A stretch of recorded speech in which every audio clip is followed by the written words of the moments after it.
Testing, testing. 1 2 1 2. Test, test. Is everything working? Are we live? You alive? You alive? Hey, hello. Good evening. We here? Excellent. One for me from a schizo video from a great game. Amen, brother. Amen. Yeah, new background music. I think this was the music that I used for my first ever fanfiction writing stream, so I brought it back for this one. Wahoo. The theme is familiar? Yeah. You probably recognize it if you were around from back then as well. Is the BGM, is it loud enough for you guys? What sorcery is this? Another stream at an appropriate time for a European?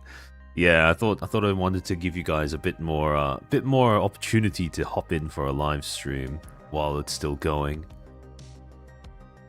Hello, Billy. Blink if you need. Not quite, not quite.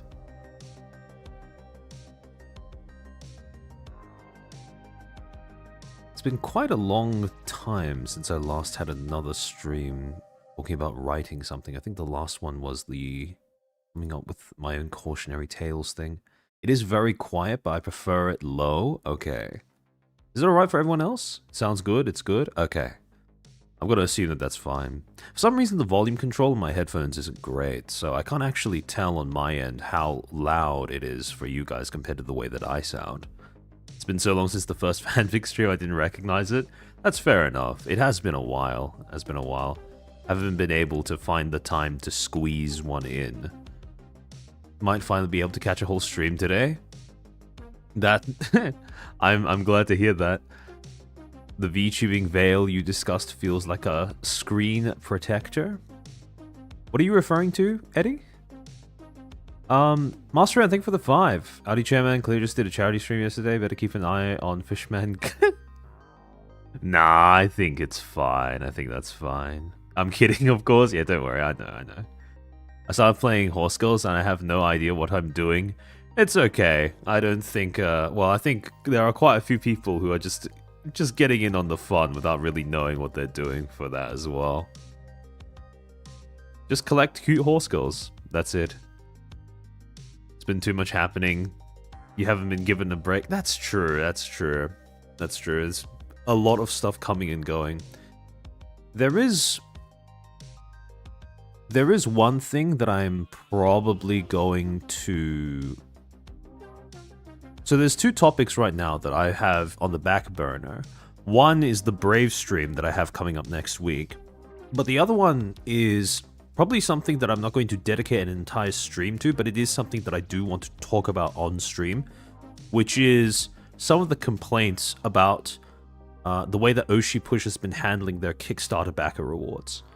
Because some of the backers have released a public statement about that, a Google Doc of sorts, which is basically just a record of all of the times that Japanime Games has communicated with them about, you know, things that they're made promises about when they're going to deliver the rewards, etc., only for that to fall through time and time again. And it's gotten to a point where I do think that it is worth acknowledging, especially out loud, because I talked about this the last time. For those who hop over to Morlington's stream when I for the sessions where I play Oshi Push with him on Sundays, it's something that we already discussed on his stream, where this whole thing with Oshi Push's backers, Kickstarter backers, and them not getting their rewards, it's been a thing for so long that it has started to, in my opinion at least, be a real, how do I say this? It has gone unsolved for too long. To the point where it is very, very inadvisable to ignore, shall we say. And that's putting it very mildly. Reverend Norse, thank you for the super. Hear ye, Pope of PowerPoints is holding a sermon, come phrase pantheon of digital deities with he of arms and chair and expertise. Thank you for that. Yeah, the surprise lecture and podcast preview. Yeah. I have a friend with Kitasan Black MLB. I play for the min-max. The game is min-maxing paradise.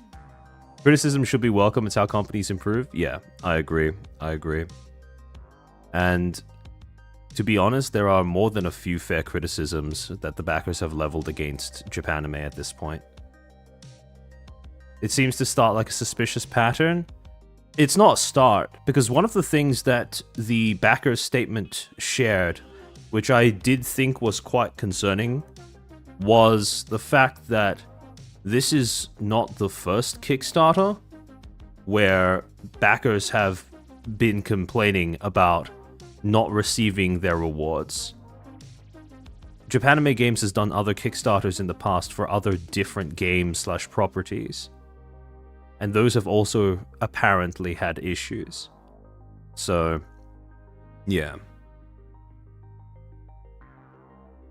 Amen. Pattern of behavior, yep. The problem is... Well, actually, this is... Again, I'm still working through the entirety of the statement. I'm about halfway through, reading through it in my own time. But, from what I've gathered... It's long gotten past the point for the backers where them just saying, oh, don't worry, you're going to get your rewards by X date is not trustworthy. Like, they've done that too many times of the past year alone to the point where people are no longer willing to take them at their word. And the problem is, once you give people enough reason to doubt you, enough to form a pattern in their mind, then good luck trying to change their opinion. That's just not going to happen anymore.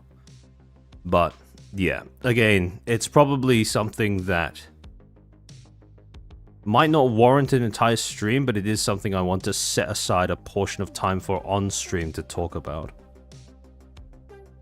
FaZe at least does not rely solely on merch. Yeah. Yeah. Chris, thank you for the 10 euros. I'm more of a quantum determinist myself, but today I will let you hit me with all the wisdom organized religion has in store. Looking forward to it. Just to clarify, it's not so much talking about religion itself as a concept. I already have other streams doing that, but more so religion-themed fanfics. Religion-themed fanfics, so. Also, since you are an affiliate, how much pull do you think you have? Probably not a lot. Because I support the game because I've played it, and I really like playing it. I think it really has legs mechanically.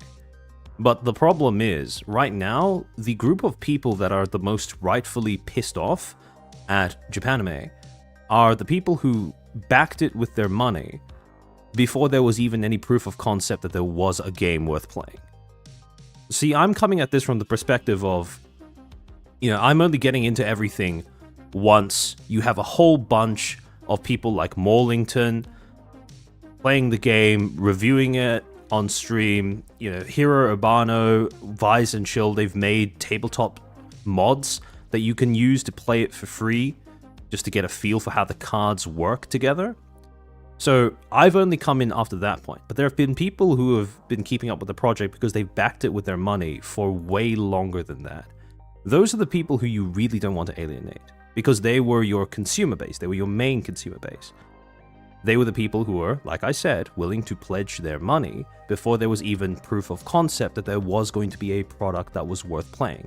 Now the product's out, now, in my opinion at least, it is definitely worth playing. But the problem is, they've kind of dropped the ball with... Well, they've dropped the ball by alienating that first group of people. And that's a massive problem. Because... Well, the least of their problems is the fact that it's going to make it more difficult to sell the game and future expansions or sets of the game. Like, that's a problem for sure, but that's not priority number one. The biggest problem is the fact that, again, like I said, since the Kickstarter backers haven't gotten their rewards, you now have the people who helped the game come into existence, the main consumer base, target market, being pissed off at the company making the game. So,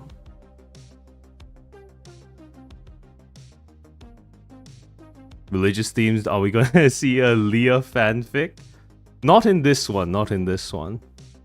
I've kept this one a little limited. This isn't going to be a very long stream as well, by the way, because, again, like I said, this is something I've kind of tried to squeeze in between working on other things at the same time.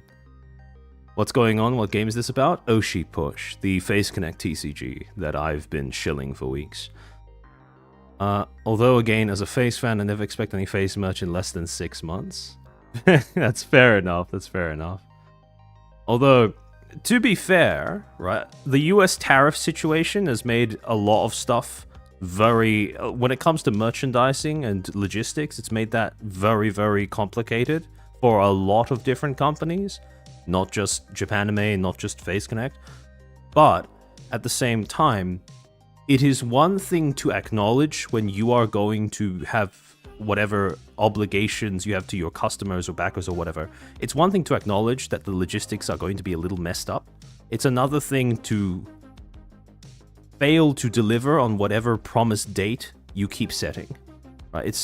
It's from my perspective, there are many elements of the situation that are very emblematic of misguided attempts at communication and excessive optimism, which is something that we are by no means strangers to on this channel. Yeah. Leo was really happy about the realization of the product, loved the card and design, such a sad development. Yeah, I agree. Because I think the thing that everyone agrees on, regardless of, well, even the people who aren't backers or the people who support the project from the sidelines, like myself, right? I don't think anyone's arguing that Oshi Push is not a good game. I don't think anyone's arguing that Oshi Push does not have, you know, heart and soul put into it, that they didn't try when it comes to making a product that captures the spirit of what they're going for well, that plays well. But again, the problem is the whole backers thing throws a wrench into the entire machine. And it's not a wrench that you can get out without properly addressing the problem, which is backers not getting their rewards. Like Gunrun, he also had merch issues and relied solely on merch. Yeah. You think he would have blamed the tariffs if the company had fallen in September? I mean, maybe, but to be fair, they've been having the problems for so long that I don't think blaming the tariffs is going to do too much there.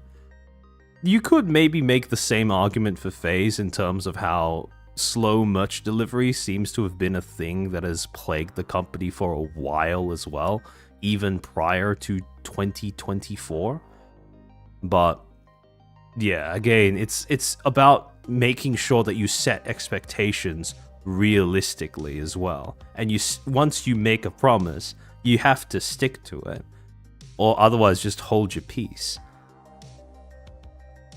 The issue with Oshi Push was before the tariffs went there. It's a mix. There was one thing. Again, I'm probably going to need to go back and finish reading through the document. But from what I have seen and what I remember, the problem of them not delivering the rewards to the backers on time, that's more... Well, that was post-tariff, but there was a prior incident that was not related to that as well. But, again, I'm going to need to go back to the doc, finish reading through it, and then get back to talking about it with you guys. But in any case, I think I've yapped for long enough. Let me switch screens. There we go. Alright. These logistics are pretty awful from my own experience. 11 months for products to ship. Yeah, I mean, it's a long running meme in the FaZe Connect community that, you know, if you order merch one year, you're probably going to be surprised by your own merch when it delivers next year, right? Before Western Tuber TCGs had the same curse as Yandere Sim. Let's hope not. I'm crossing my fingers that's not actually the case. But, yeah. Reverend Norse, thank you for being a Footstool for 2 months. Thoughts on doing a comparison of Oshi Push and V-Card?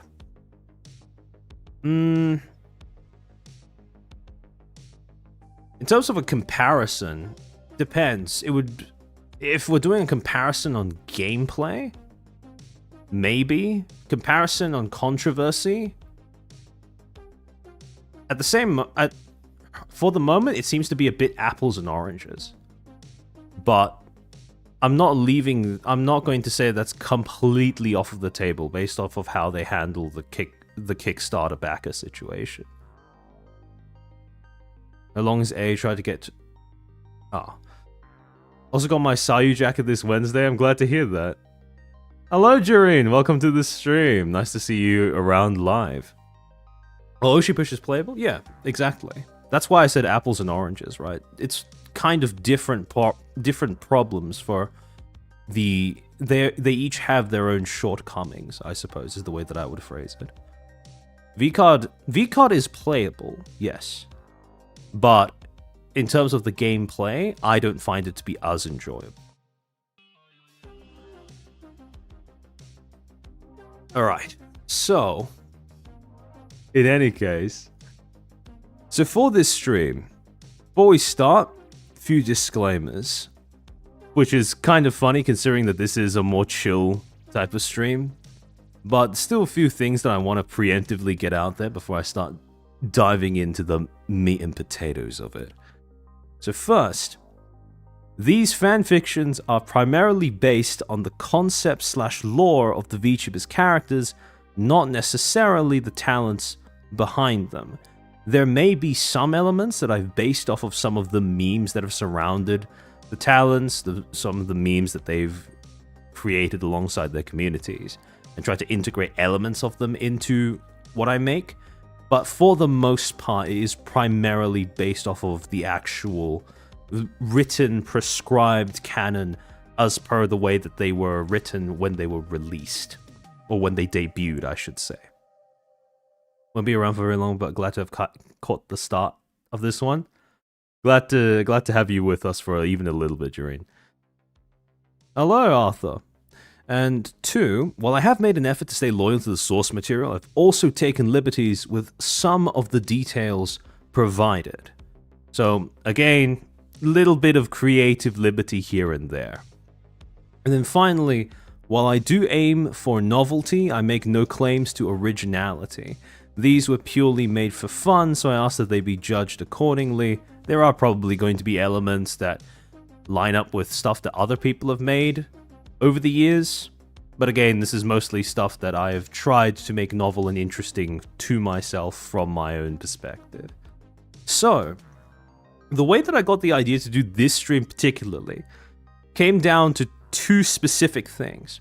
And the first of those things was a short that I had randomly recommended to me when I was browsing YouTube a few months back. And it was a... how do I put this? A Jesus... well, I mean, it's in the title, right? It was a Jesus edit that was done matching up Steel Ball scenes from Steel Ball Run, which is basically, you know, JoJo IP, where I think it was... I don't remember the plot that closely, but I remember that one element of it was, as part of the plot, it went through the idea that Jesus was the first stand user, right? Or something along those lines. And it was editing clips from Steel Ball Run, from that section of Steel Ball Run, alongside Keegan Funk, which is basically just Brazilian funk music. And one of the things that struck me as being like very funny about this was it turns out that this is an entire subgenre of YouTube content where people take various different sections out of the Bible or various different, you know, they edit in art of Jesus, etc., you know, various quotes and excerpts from the Bible, and then they overlay it on top of, you know, funk, on top of EDM, etc., etc. And it really, something that really just struck me, I had a moment where I was looking through some of these, and I thought, if someone played this at mass, I would think that our parish was cooked. But then I had a moment where I sat back and I realized, holy shit, because these are not done ironically, like at all. And I kind of see what they are going for. I kind of see the vision. But it struck me that this is basically the modern day version of preaching. Not quite preaching in the sense of actually communicating, you know, a message with intent or trying to convert or trying to capture the whole and complex purpose and essence behind a religious belief, right? This is not, I don't think that Keegan Funk edits of Jesus from Steel Ball Run are going to act as a substitute for a sermon or anything. But it is quite interesting in terms of how, as the mediums that people use to communicate with one another evolve and change, so too does the method in which people utilize those mediums to preach. Because this is kind of, the level of production on some of these is crazy high. In terms of just the smoothness of the edits, the way that the words and the animation sync up exactly with the beats of the music along the entire thing. This has very obviously been done by people with a lot of time, skill, and dedication. And it's basically tantamount to, when you really look at it and try to place it in terms of the canon of how people depicting, you know, Jesus in art has changed and evolved over the years. It's kind of, and this at the risk of sounding a little pretentious, right? It's kind of similar to how, you know, in the early years after, you know, maybe first few centuries after Jesus's death, the way that you would preach and try to immortalize his memory and teachings to others would be to simply get in front of a crowd and start talking. Then it evolved into trying to immortalize it in the form of artwork. This is, you know, statues, frescoes, paintings, Sistine Chapel, Last Supper by Leonardo da Vinci, and now we've kind of ended up here, which is, again, it's just a fascinating comparison to me. And the other thing that made it especially funny was how many of these Jesus edits had funk music, Brazilian funk specifically, underlying the entire thing.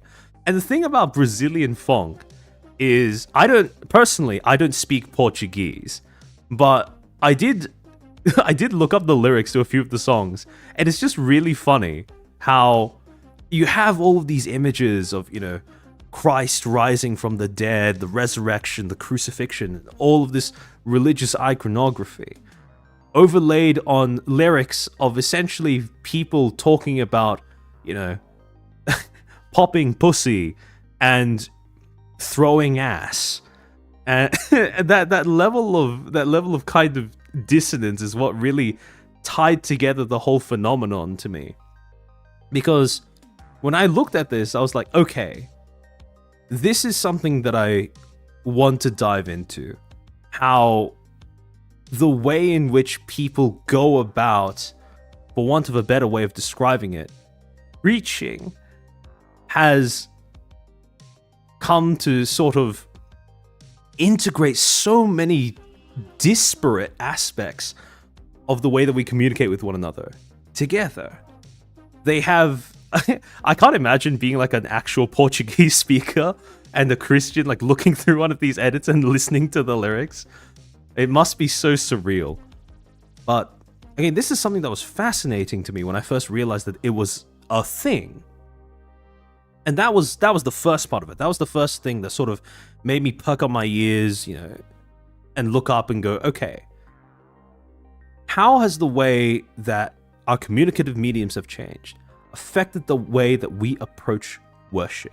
How has the method in which we go about preaching, the way that we go about talking about things that we want other people to believe in as well, expressing our own beliefs about something, how has the delivery method changed and evolved?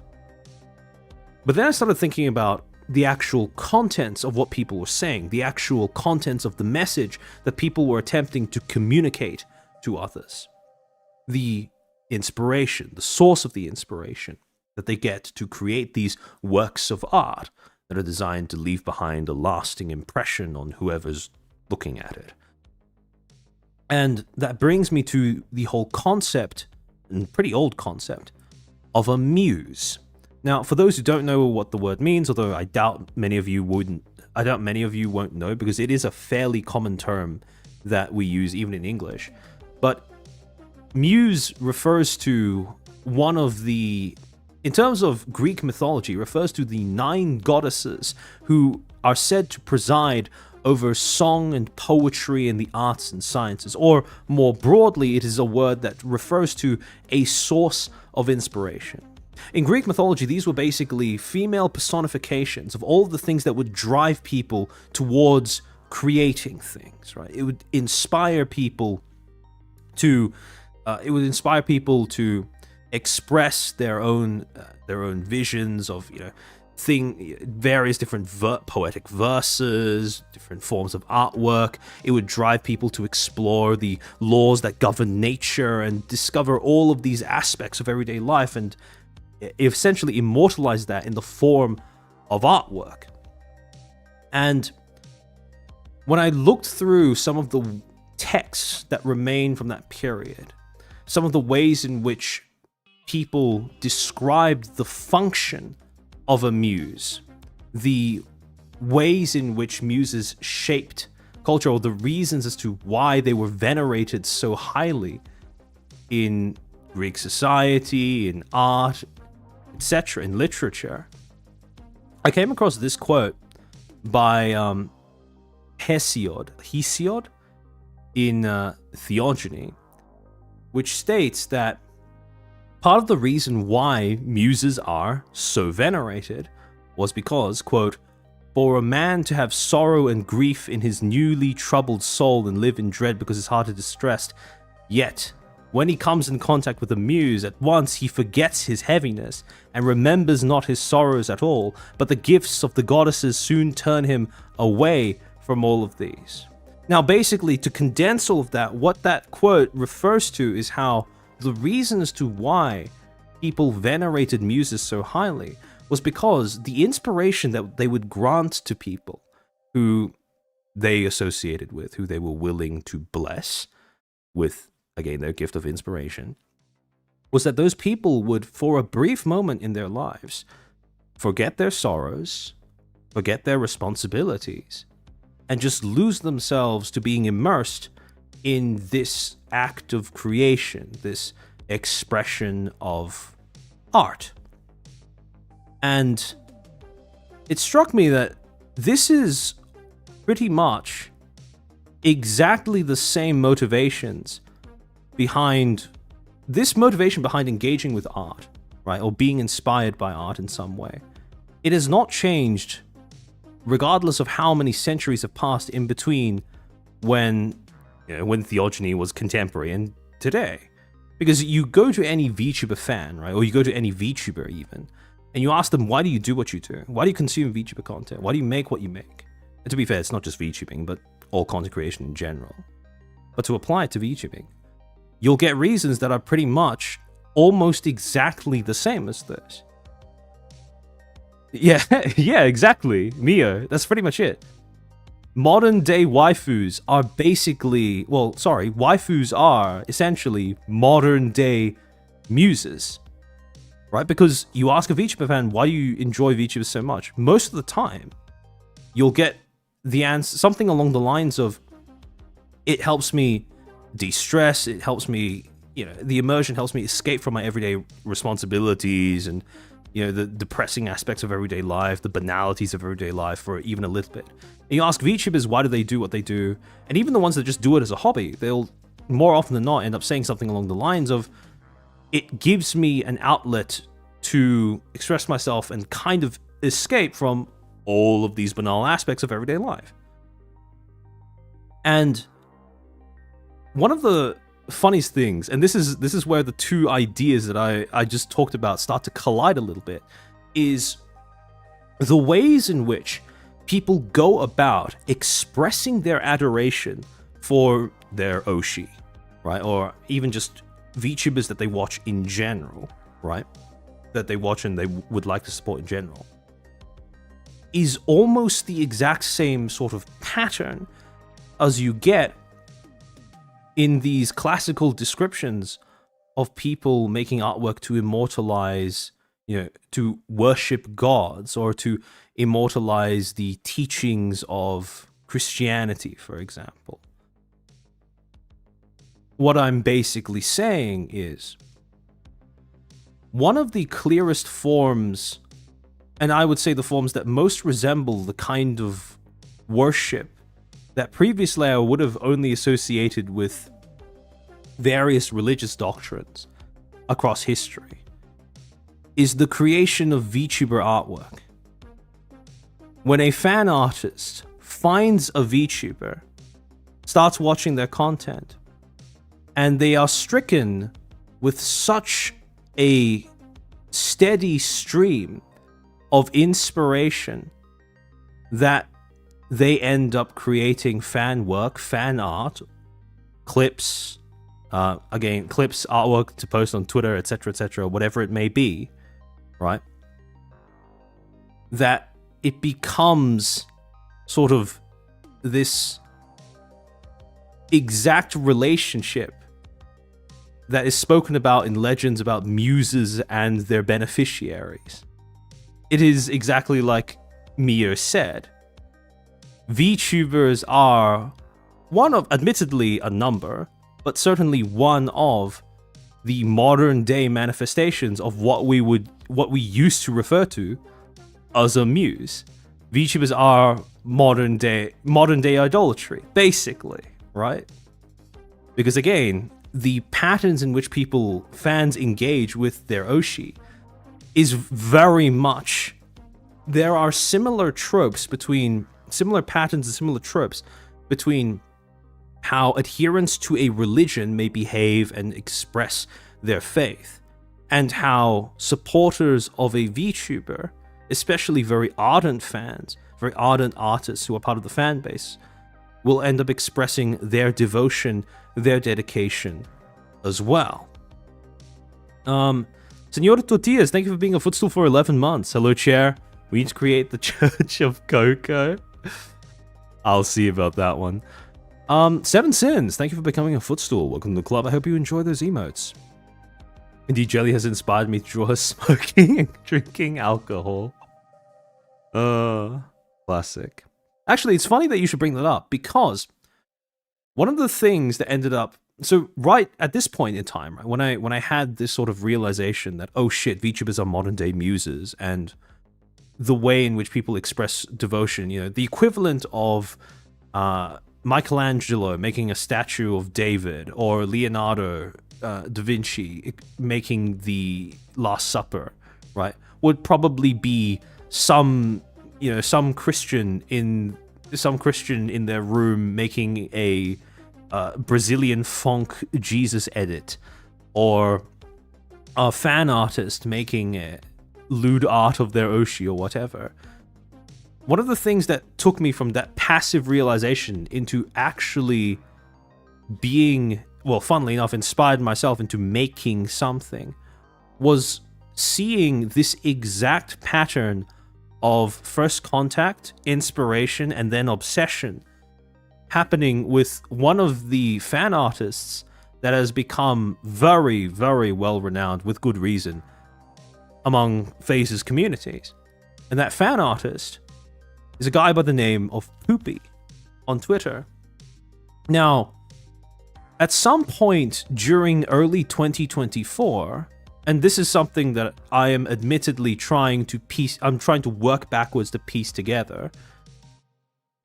At some point during early 2024, Hoopy, from what I gather, started watching Lumi and started getting the idea to draw art of her.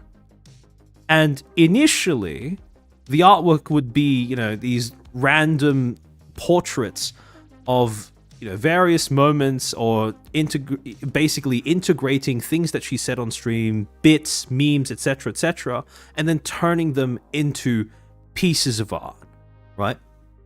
You can see that he's doing this throughout May, July of last year, all the way until January this year, and even he's still doing it today. But one of the things that I found fascinating, as I kept looking at how his fan art for Lumi would evolve over this time period that he's been watching her. The longer that he ended up watching her for, the less his artwork was just memes or just moments.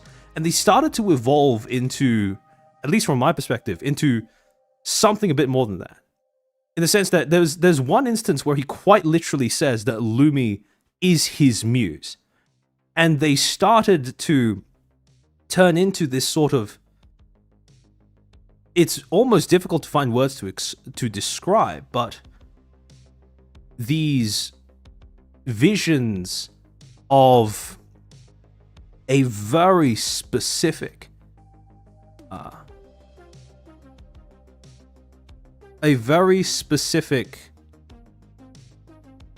idealization and expression of admiration for her as a content creator, for her persona as well.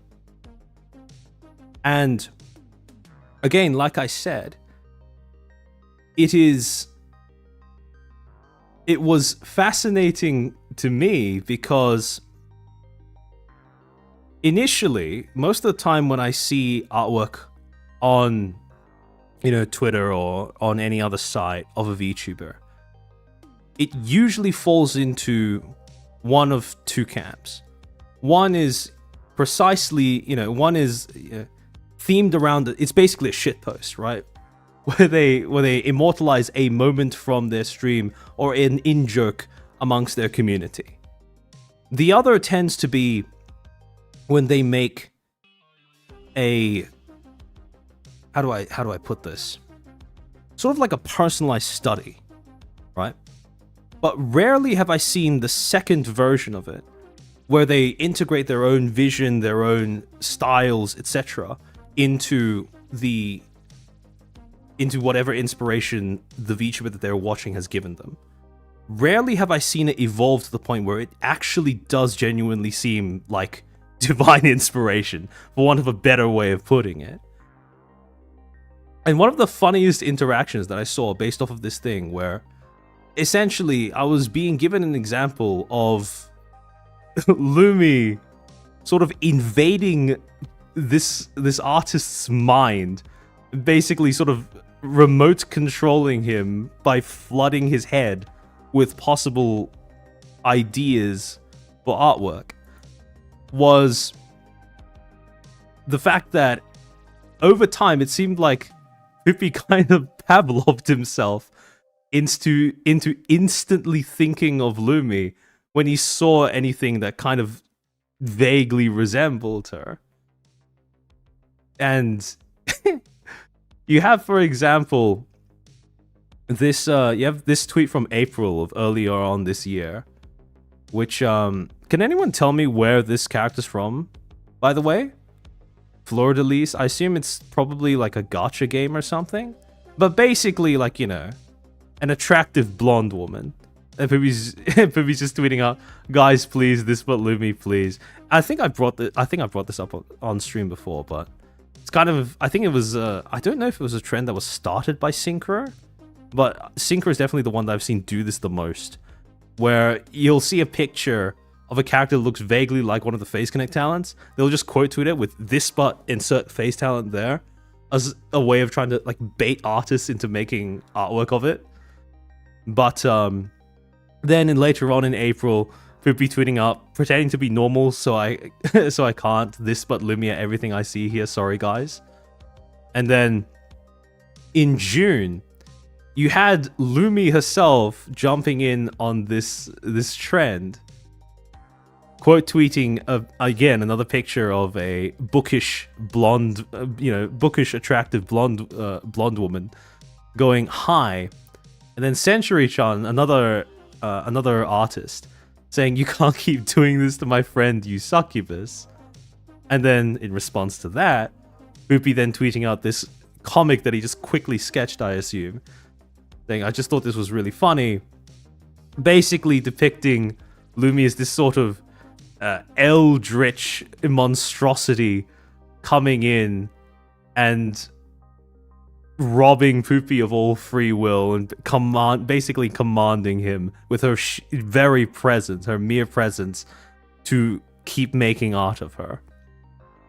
And this was the thing that really kicked off the idea of, okay, what if when you take the idea that the way that a lot of VTuber fan artists approach expressing their devotion to their Oshi, when you take the degree of adoration, almost obsession, I would say, and you start framing it in terms of acknowledging how it is very, very similar to how people would express religious devotion, etc., worship of a deity.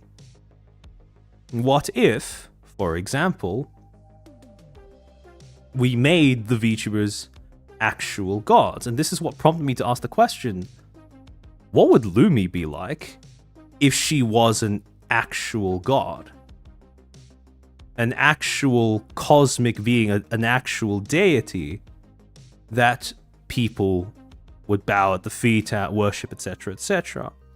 And the thing about Lumi specifically is that her lore it actually has a few different elements that makes that idea pretty actionable if you'd like to flesh that out. So if we actually look at the source material that exists for Lumi, her bio on FaZe Connect's website, right? So if you go into FaZe Connect, you go into the section where they where they give you intros to each of the invaders, right? FaZe quests, FaZe Wish specifically. And you go into Lumi section. This is what her bio says. Quote, Kanako Lumi, bratty and mischievous, Lumi loves to poke people and push them and herself to their limits. Easily amused, Lumi loves to learn new things and explore her curiosities. Bouncy and fun, teasing and competitive, and sometimes soft and vulnerable, Lumi is the full roller coaster of emotions. Space thief, another sister. Space's greatest thief has come for her next big haul. Lumi is a mischievous star from a solar system far away. And she came to Earth to learn all about the people, the history, and of course, the valuables. She loves to sing, overcome challenges, and most of all, have fun. So again, when you look at these two bios and you just look at them as a VTuber bio, right, they are pretty generic. You probably see similar things that are written about a lot of other VTubers in terms of how they would describe themselves or the lore that they come pre-packaged with after they debut with a company. However, there are a few elements of this where once you start breaking them down, they give you some indications as to where you could take this if you wanted to explore the idea of, okay, what if VTuber but deity, right? And things that stood out to me when I read through Lumi's bio were these traits. Bratty and mischievous, loves to poke fun at people, push them and herself to their limits. Came to Earth to learn about the people, the history, and of course the valuables. And when you look through the bio, few character traits stick out. The idea that she is mischievous, she is inquisitive, she is bored, and seeking amusement. And those traits are an almost perfect reflection. They scream trickster deity. And when you look through trickster deities in general, across all the different cultures, across the world, etc., there are a few very interesting tropes that emerge in terms of the way that they are characterized, in terms of the stories that are told about them. Yeah, exactly, Jane. Trickster god, right? So, for example, when I'm talking about trickster gods, I'm talking about things like, for example, Anansi, if you're talking about African trickster deities, Loki, if you're talking about Norse mythology, Sun Wukong, if you're talking about Chinese mythology. And the thing is about trickster gods is they are always regarded with this strange mix of reverence and apprehension. You really, really don't want to piss them off, but at the same time, they are this strange mix of being, you know, they can be annoying little pranksters, right? They can be real brats, etc., etc. But they can also be supremely malicious and destructive beings. And as a result, the stories that a lot of these cultures default to when they are describing a trickster deity is they tend to fall into this curious mixture of things that things that make for fun anecdotes that you would tell your friends if you wanted to get a laugh out of them, right? Basically very complex jokes with a punchline at the end, to being these very dark tales of fucking with people and other gods, sometimes to the point of causing widespread destruction and death. They are at the same time feared fighters and also big clowns.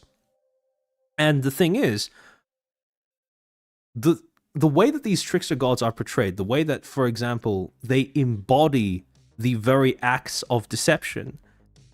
Again, when you take note of how the act of deceiving other people, the act of tricking people, is portrayed in these stories about these trickster gods, again, there are some interesting tropes that begin to emerge when you look at how the act of deceiving someone, the act of tricking someone, is framed in those myths.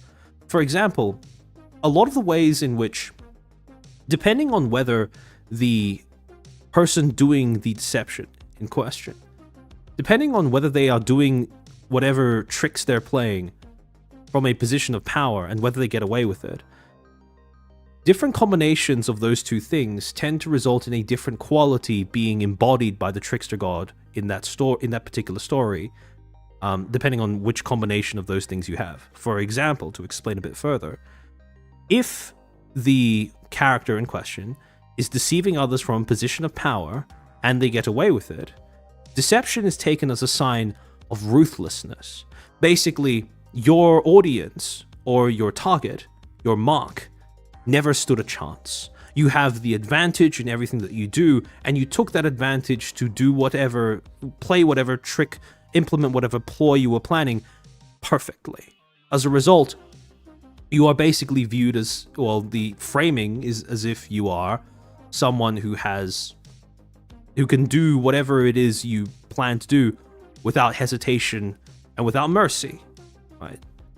However, if you are deceiving others from a position of power, but you don't get away with it, then your use of deception is taken as a sign of moral failure. You are found out, you are discovered, and as a result, you are being exposed as somebody who maybe didn't need to do what you did. You didn't need to lie, or you didn't need to play a prank, or you didn't need to trick someone else into doing something that may be detrimental to them.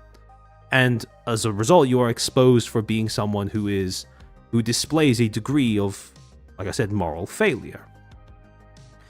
If you deceive others, if you are not deceiving others from a position of power, if you are actually in a position where you hold a disadvantage, but you get away with it, then it is usually, the act of deception is usually framed as a sign of resourcefulness. You are equalizing the playing field. You are doing something that you didn't really, it's almost framed as if they didn't have a choice, right? They were in a position of weakness, and yet they overcame that through their act of trickery or through their act of deception. And this is where trickster deities they usually go from being framed as, playful devils or outright malicious spirits to actually being framed as almost like a folk hero of sorts. And then, finally, if you are deceiving others from a position of weakness and you also don't get away with it, then your use of deception is taken as a sign of weakness, because you didn't have the strength to confront something or someone directly, and you also failed at whatever ploy you were trying to implement, which makes you seem pathetic. And again, the strange thing is, if you look at the full scale of different stories that all of these cultures have about their respective trickster deities, those same deities tend to fluctuate between all four of these patterns, these tropes, when it comes to the way that they are framed, depending on what their act of deception is, who is being deceived, what is the fallout from their act of deception, etc., etc.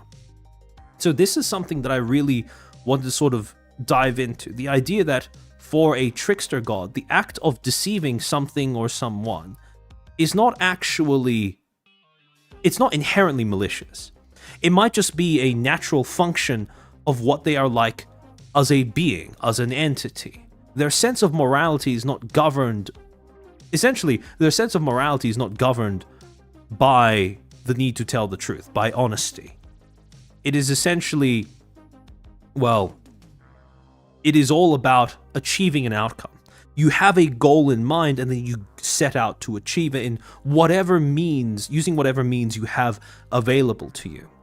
And so when it comes to designing a trickster god, one of the things that I chose to start with was, okay, you have a trickster god, right? You have someone who is outcome oriented. This is well, not someone, but something that is outcome oriented.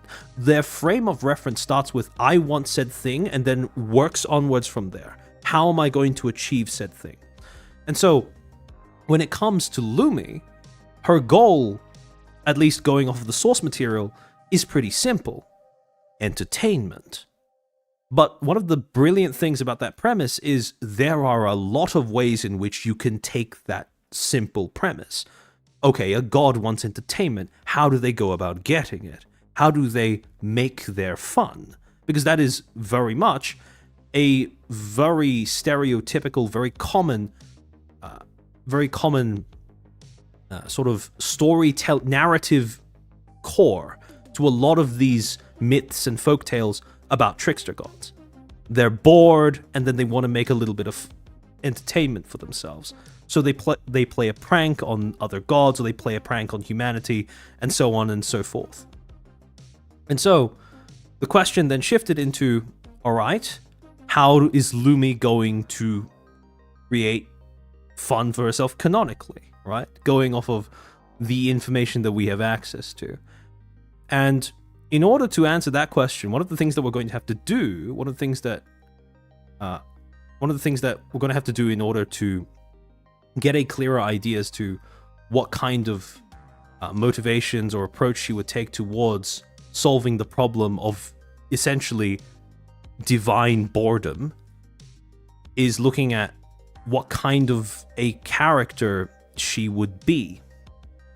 And for this, there are a few community memes, I suppose, that I wanted to integrate into this. So when you look at some of the memes that surround Lumi as her persona, right, her on-stream persona, big four, at least in my opinion, would be one, the fact that she is, as I would put it, oppressively feminine, and I'll get into what that means in more detail in a bit.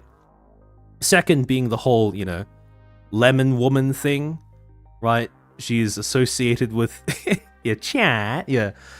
being associated with, lemons. She has a whole song called Lemon Bitch where she sings about, the lyric is on screen if you can read it.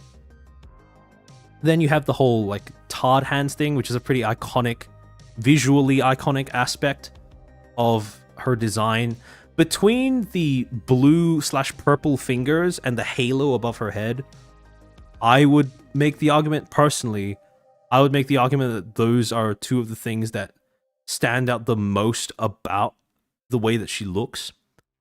And then finally, you have the fact that she's supposed to be, at least, not yellow, but actually blue in terms of her core, or her defining color type, I suppose. So to start off with, when I say that Lumi is oppressively feminine, I mean that she displays a lot of the traits that people associate with the extremes of femininity. And some of those traits, just to give you a bit of an idea as to what I mean by that, some examples, I suppose.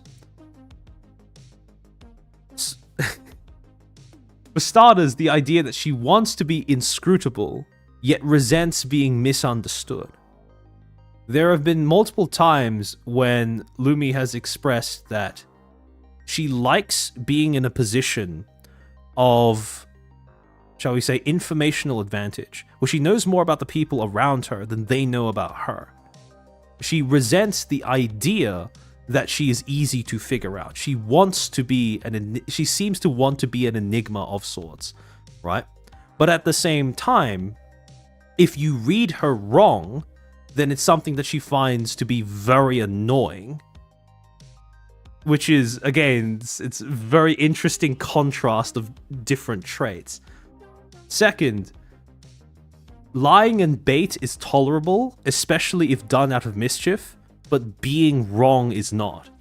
Again, this whole idea of wanting you to have how do I phrase this? Not wanting to be easy to figure out, but at the same time, if you do try to figure her out, you better get it right. Because if you lie about it, or if you misrepresent it because you're trying to poke fun, or because she's in on the joke, then that's fine. But if you genuinely try and you get it wrong, then that's bad. You don't want to do that. Third, she's willing to push and probe at people just to gauge the limits of their patience and or their capabilities. Not out of malice, but just to see. That sense of wanting to push people to the limits of their comfort zone, to the limits of their capability, even if it causes a little bit of stress in the short term, right?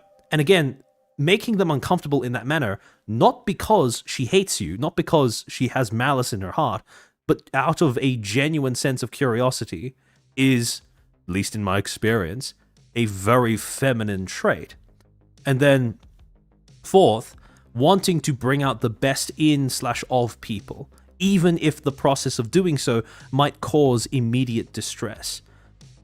One of the things that I think has become a recurring trope, both in media and popular culture, is the whole idea of female, how do I say, feminine behavior as a catalyst for self-development, or as a catalyst for growth and development. This whole idea that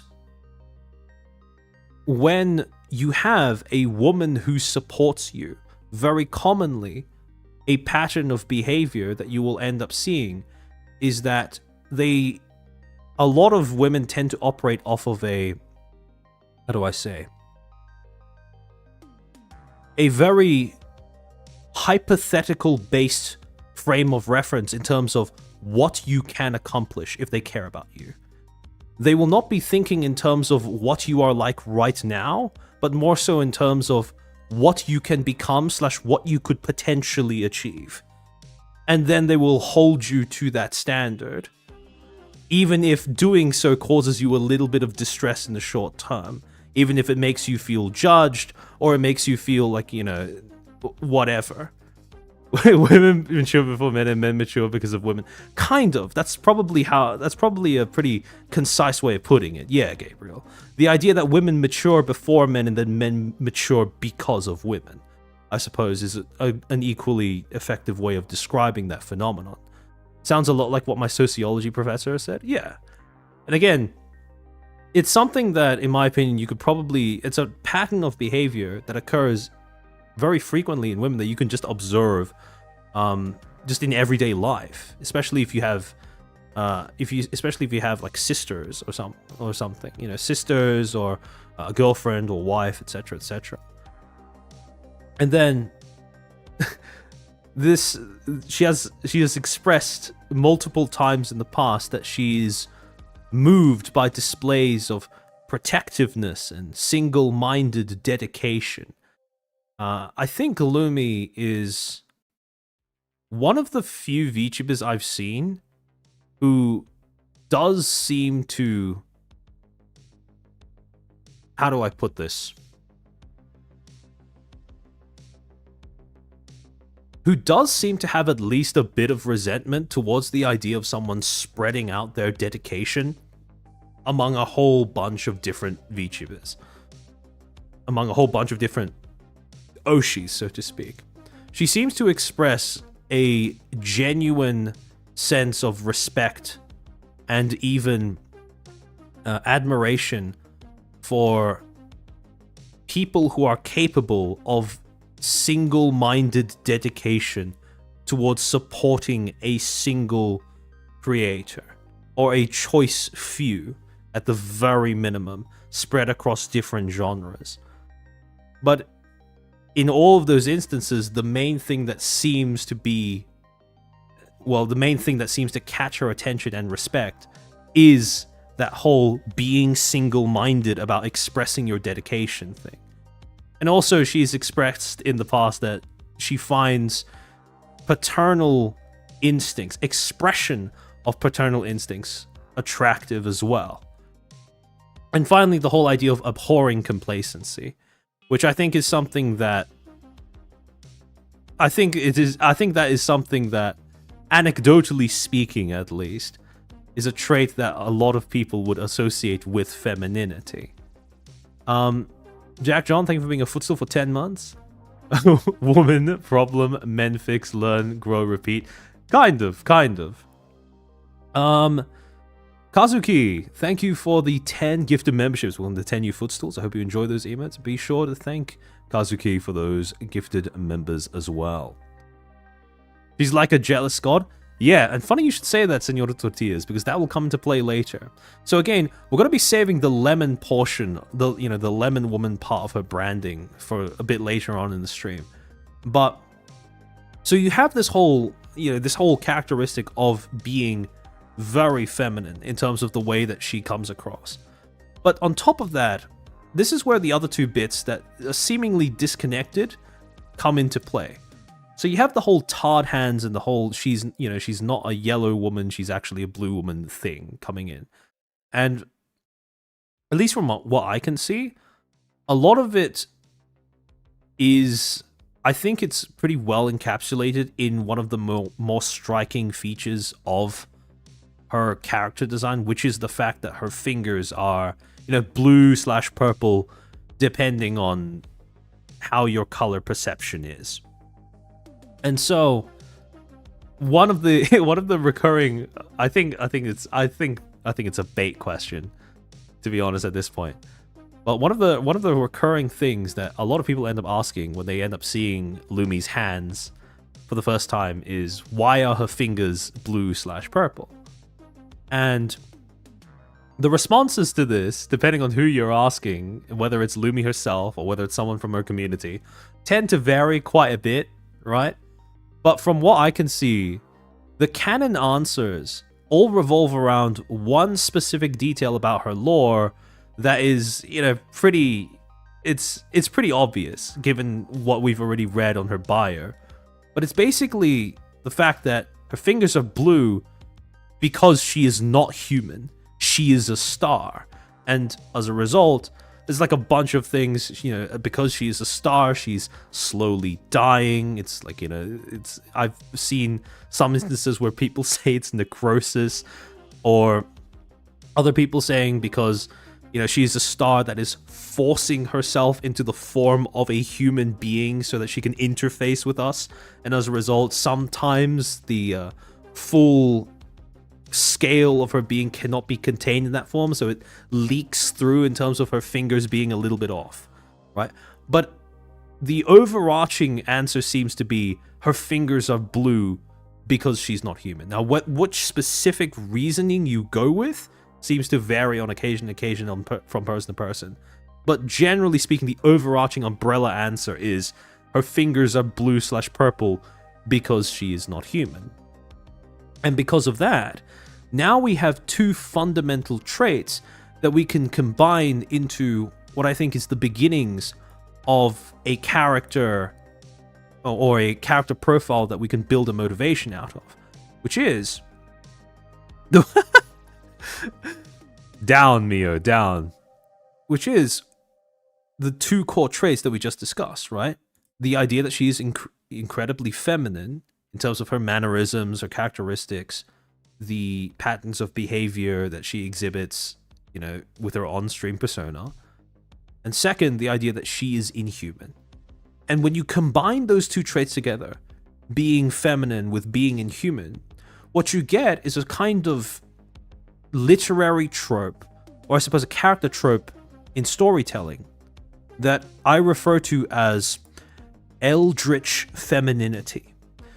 The character of a fomenter of mankind. Now, foment is a term that refers to the act of promoting the growth or development of something, to rouse to action, to incite, the same way that you would an open rebellion or a riot, right? If you go off of the dictionary definition.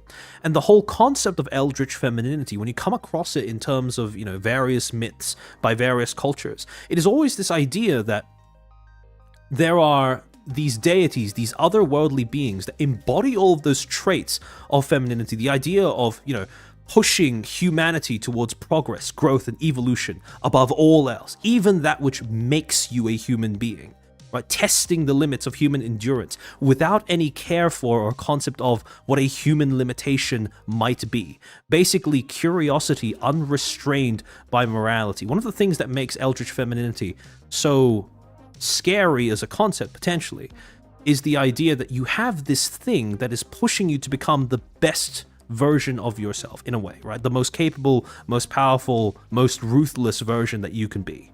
Except they have no concept of where to stop, because they are not human. They have no reference for what it's like to be a human. And so, in the act of pushing, they may end up pushing you too far to the point where you end up unraveling. But you don't know where that point is, and they might not care what that point is. That's what makes this, as a concept, as a trope, so terrifying. And that ties into the next point, which is that a lot of instances where you see eldritch femininity play into a legend or a myth, you get this idea that the being that displays it displays that trait out of benevolence, but from a perspective that is so far removed from yours or mine, or an average humans or mortals, that it is basically unrecognizable as benevolence. And then finally, you have the idea that no quality is as despicable as entitlement. In other words, nothing gives them the ick as much as entitlement. And no sin is as grievous as complacency.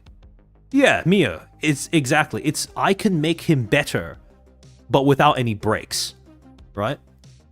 Not quite a Karen, no. Because that's more trying to get people to conform to your idea of something.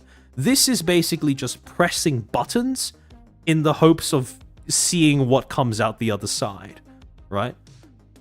Blade, thank you for the 10. So Lumi and Ina, eldritch femininity. Yeah, probably. I'd say that's pretty... I don't know about Ina, but I'd say that these character traits I would associate with Lumi a little bit more. Reverend Norse, thank you for the super. Lumi seems like she's very in touch with the primal female inside of her. This feels very ancient, fundamental to the female human animal. Yeah, and again, this is when you start looking at some of the patterns in terms of the stories that various cultures tell about female deities. For example, if you look at Greek mythology, you look at stories about Aphrodite, Artemis, Athena, etc., etc., you start picking up on these traits being depicted over and over again.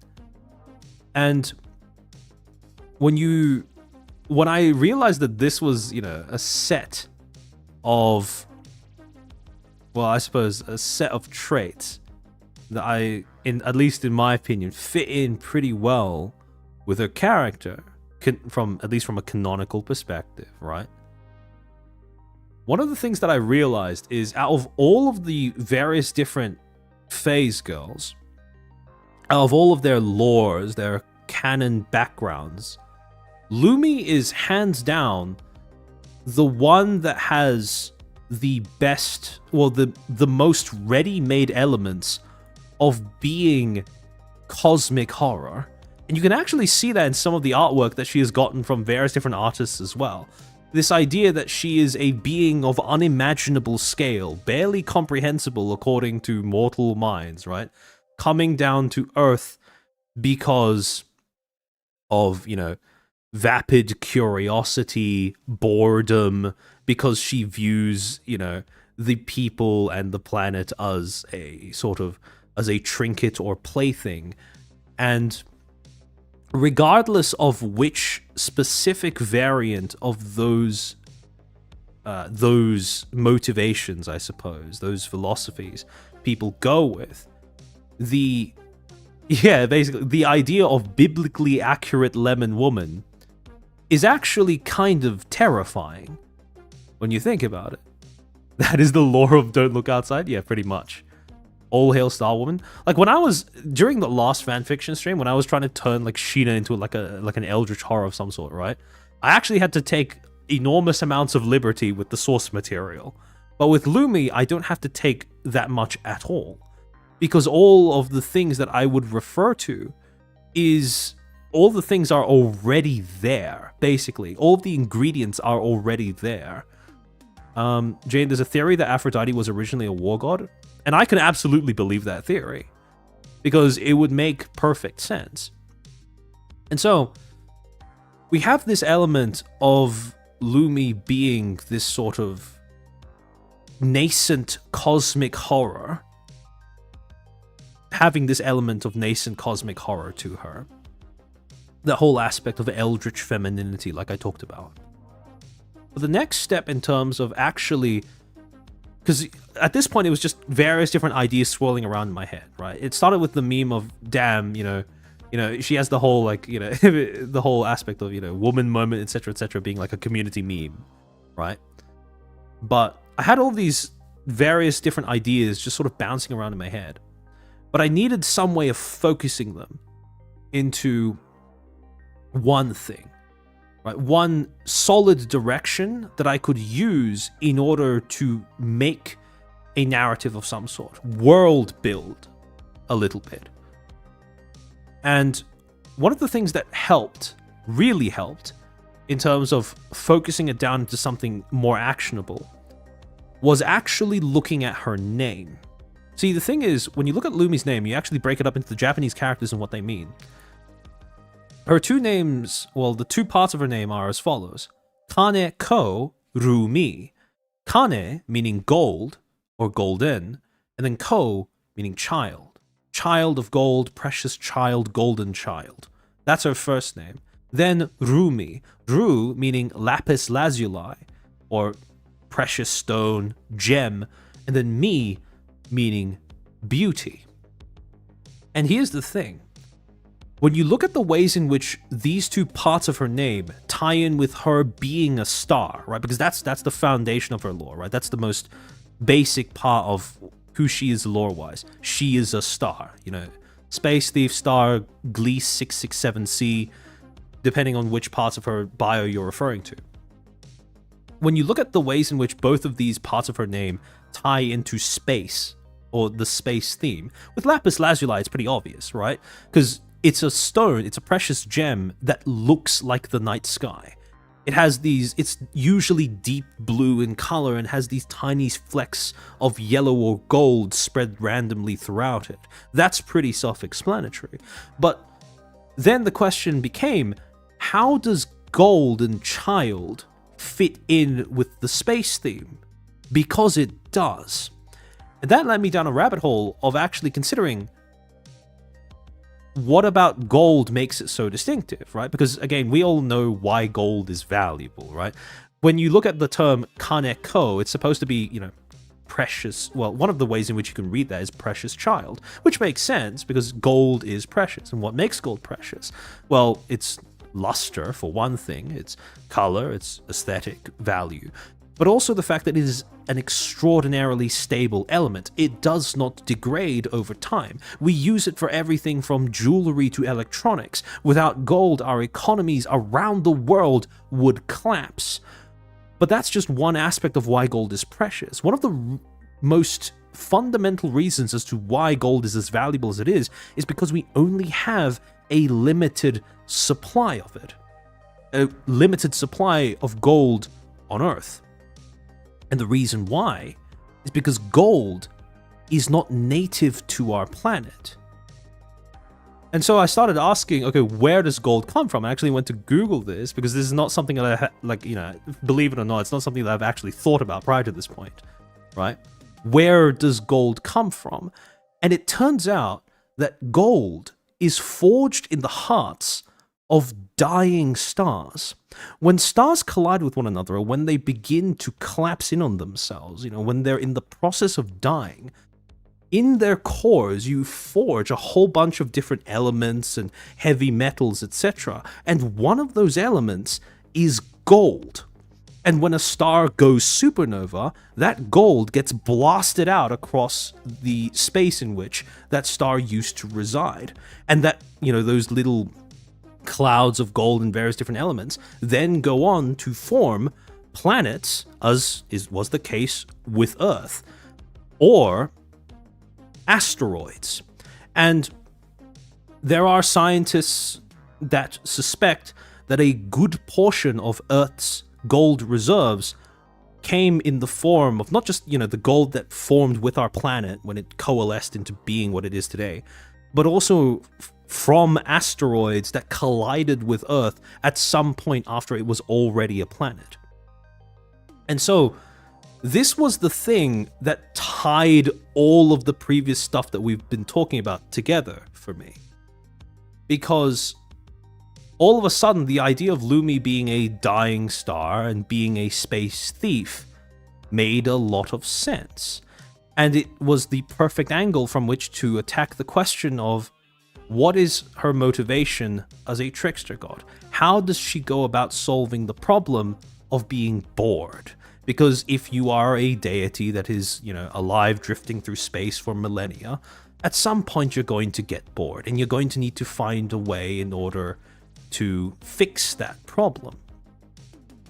And the idea that I came up with was that what if Lumi earned her moniker of Space Thief? Because the way in which she approached that problem was plundering the hearts of dying stars, reaching into their cores and pulling out their gold reserves.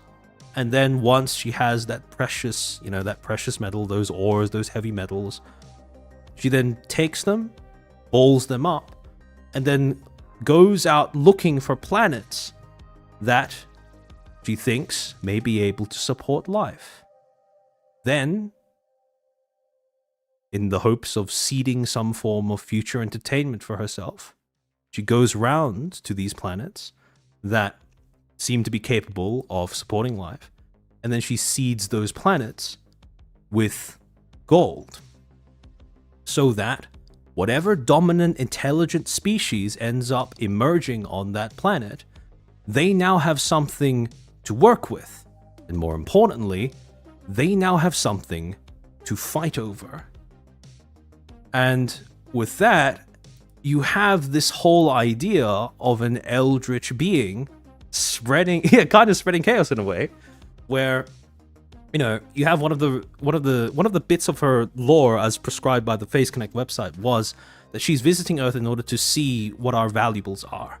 But this adds another dimension onto it, because she's the one, if we make it so that she is the one who seeded the planet with gold in the first place, now she's sort of just coming back to see what we have done in all of that time with the resource that she gave to our planet, in the hopes that something that turning out to be us later on dug it out of the ground, started doing things with it in order to see what it is we've come up with, and more importantly, see if it's worth her attention, right?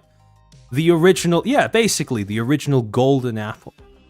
And you have this mix of just innocent curiosity, while at the same time this sort of devastation on a scale incomprehensible to mortal life.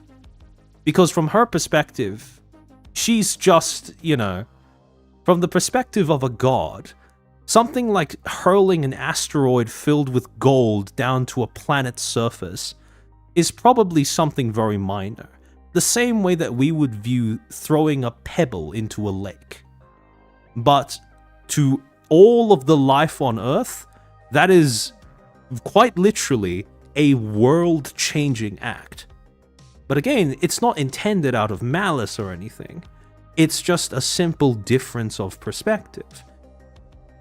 And for me, at least, that was the sort of the perfect thing to tie together all of those elements of, okay, what if Lumi was this kind of trickster deity wandering around through space looking for planets capable of supporting life, and then doing this with each of them in the hopes of seeing something grow and develop on said planets to hopefully at some point later on down the line, few million years down the line, end up creating something worthy of her attention. And again, one of the things that across all religions, right? One of the recurring tropes that I suppose one of the copes that human civilizations have come up with for why we end up fighting amongst ourselves so much is the idea that when we do so, it is entertaining to whatever deities they happen to worship, right? The idea that all conflict has meaning, because to be frank, the alternative is much more depressing. The idea that we are basically just machines that are permanently stuck in being dysfunctional and disagreeable, and we have nothing saving us. There's no purpose behind it. We just fight one another for no reason whatsoever, right? So very often, when you look at the ways in which various cultures throughout history will come up with stories or myths to justify why certain conflicts have emerged throughout their history, it will usually be framed through, we did this because of a god, or we did this because it would entertain our god, or our gods permitted this, or our gods incited this because that would create entertainment for them. Sorry, give me a second.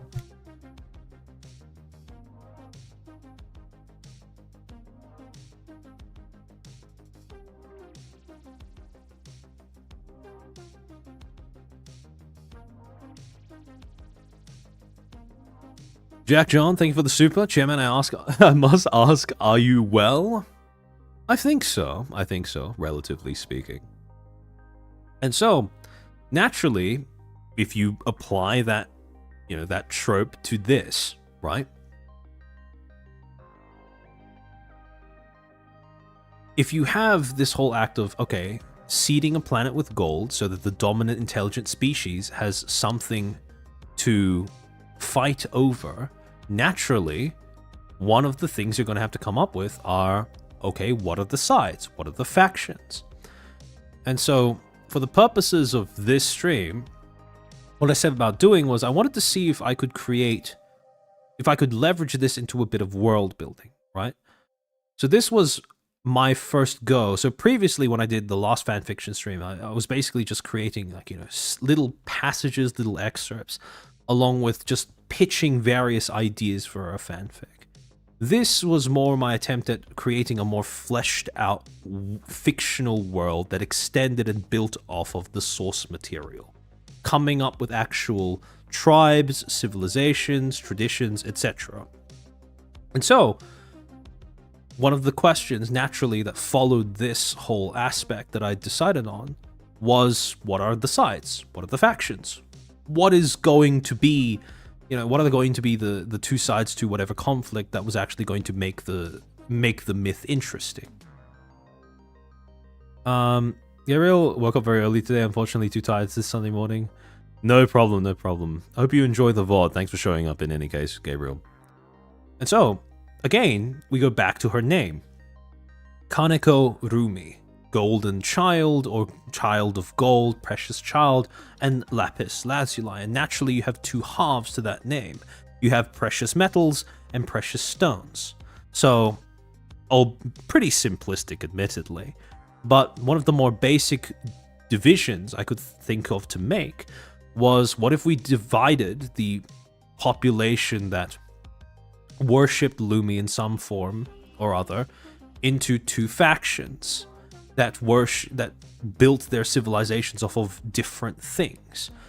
Phoenicians, and again, I'll go through how I got the name from, later on. But Phoenicians, the people, a tribe of people whose civilization emerged out of primarily gold-based, gold-based economy, gold-based culture, etc., etc., and Rumians, who focused more around precious stones instead.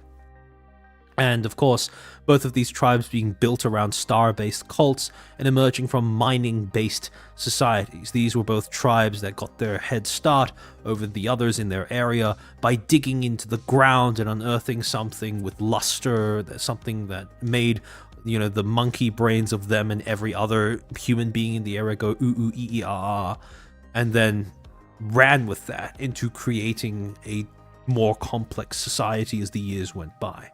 And so to start off, we have the Kanishins, right? Kane referring to gold, and Shin denoting a suffix that denotes a connection to the seas and or the stars. And so if I was to, I was trying to go through, you know, logically, how would a society like this end up developing, right? So because this is a society that built itself up out of mining for ores, right? Basically digging up precious metals.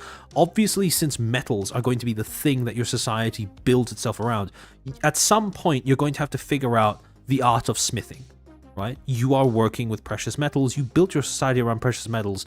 Obviously, you're going to find out how you are going to shape those metals into various forms that you like, and as you develop that art over the course of generations, that's going to become more and more refined. You are going to go from being a society that focuses on mining for ores to being a society that refines the art of smithing. And then at some point during your development, naturally, you're going to end up applying that same principle of smithing beyond just art, beyond just aesthetics, beyond just jewelry. You're probably going to end up applying that to the more banal parts of your society, your tribe, that you rely on in order to keep existing. In other words, once you've refined the art of smithing as a society, it follows that you are going to end up using those same skills to work with other metals. In order to make things like weapons, make things like armor. And so you have this evolution from, you know, being a mining-based society that's focused around ores to refining the art of smithing, and then from refining the art of smithing to developing into being skilled armorers, weapons makers, armor crafters, etc., etc.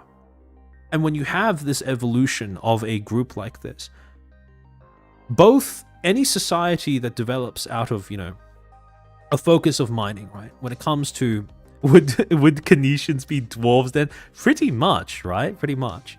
Because any society that has this as the starting, you know, the starting point, right? Mining as their starting point, or any sort of, you know, labor-intensive act as the central thing that gets them their main resource or whatever, they're going to have to overcome a basic obstacle or basic hurdle in order to grow and develop their society, which is, how do you solve the labor problem of mining, right? It's really labor intensive, so how do you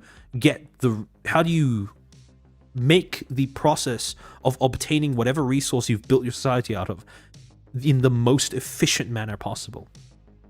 And if you have a tribe that has now developed into being a tribe that is very good at making weapons and armor, it naturally follows that the solution that you would come up with to solving that labor problem of the intensiveness of mining is, instead of just trying to mine all of that out of the ground yourself, simply take from others who've already done the hard part of removing the resource from the ground.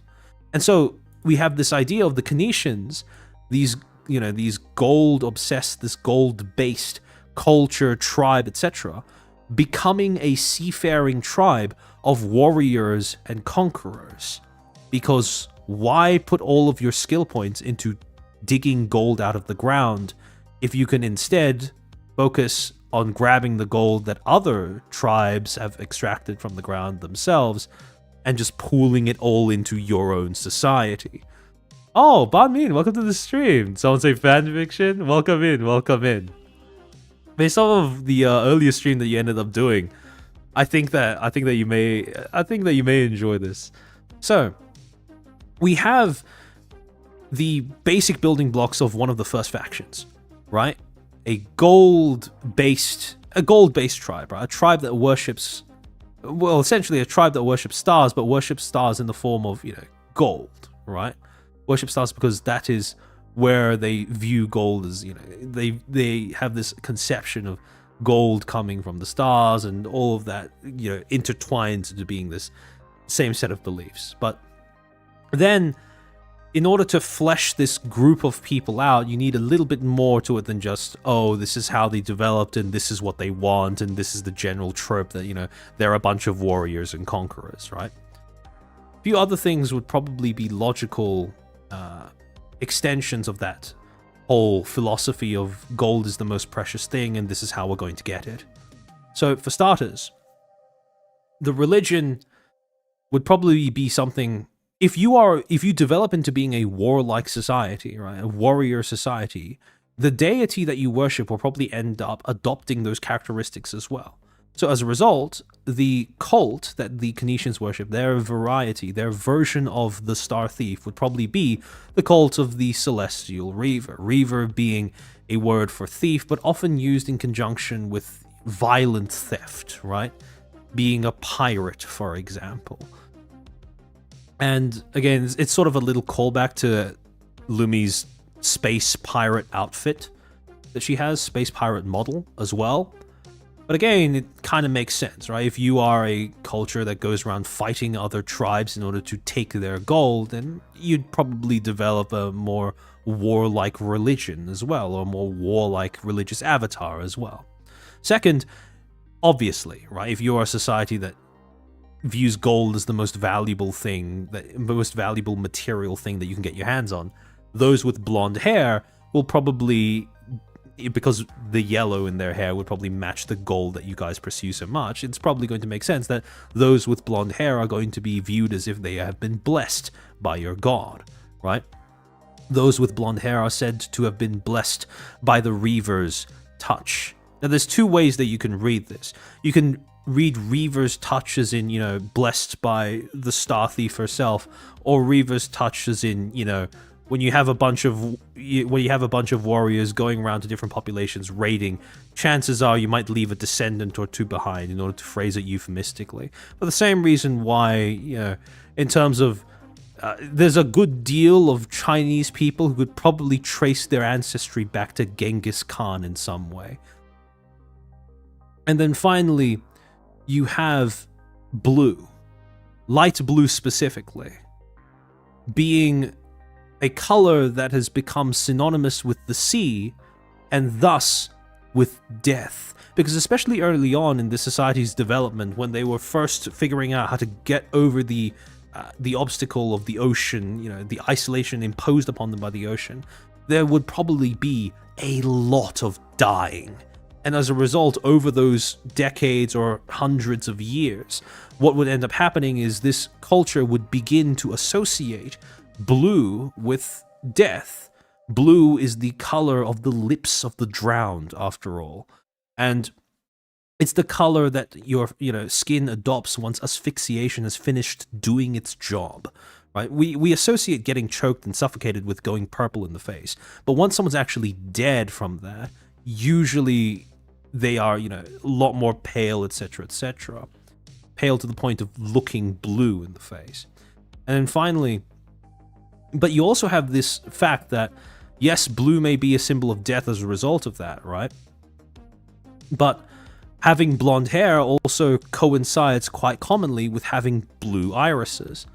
And as a result, now it's time to join Archimon becoming a entity of death and horror. But yeah, so that's kind of what this is, right? So those being born with blue eyes were said to have faced death in a prior life and lived, right? This dual acknowledgement of how blue is a color that is associated with death, but also this thing that you see as a dominant trait, a dominant genetic trait in a lot of the warriors that end up coming back from taming that obstacle, essentially. Billy, thank you for the super. Master and asks if the Thank you for keeping the tradition alive. I have contributed. That you have. So you have these three aspects of the society that I think, okay, that, you know, it's pretty cool. We have some of the basic building blocks that we might need in order to get something that, you know, a faction, some of the more fleshed out features of the faction. But there's one last thing, and this is where the whole lemon thing comes in. Because when you think about it, a culture and a tribe that associates the luster of gold, yellow, with being sacred in some way. What would be a natural emblem, especially if they are a seafaring society? What would be a natural floral emblem that they might adopt? And the easiest answer that came to my mind, at least, was a lemon. That a lemon which the society would naturally make their emblem because of its yellow color, and also because of its utility on long voyages. Because lemons, and any citrus fruit for that matter, contain a massive amount of vitamin C. And vitamin C is a crucial thing that you need in order to avoid getting scurvy. And so you have this this plant, this fruit, that both aesthetically matches all of the things that you would prize because of its luster, but it also matches it in terms of utility because it stops you from dying to sickness while you're on a journey to conquer other tribes. And so you have this added little bit of lore that I thought up, which is, you know, as the Canetians developed into a stratified society, lemons and their consumption would eventually become status symbols, not just, you know, not just these tools, or not just these things that you would use for just pure utility, but actual flexes as well. When life gives you lemons, worship it. True and real. Exactly. So you have, again, you have the foundations of how you could work in lemons into the lore, into this particular little bit of world building. Here's the other interesting thing about lemons, right? Another little interesting tidbit that I just happened across while I was working on this. So, apparently, in July of 2024, Penn State University actually ended up doing a study, making an article that would later on be published in a journal called Food Quality and Preference. And the article was called Distinct Sensory Hedonic Functions for Sourness in Adults.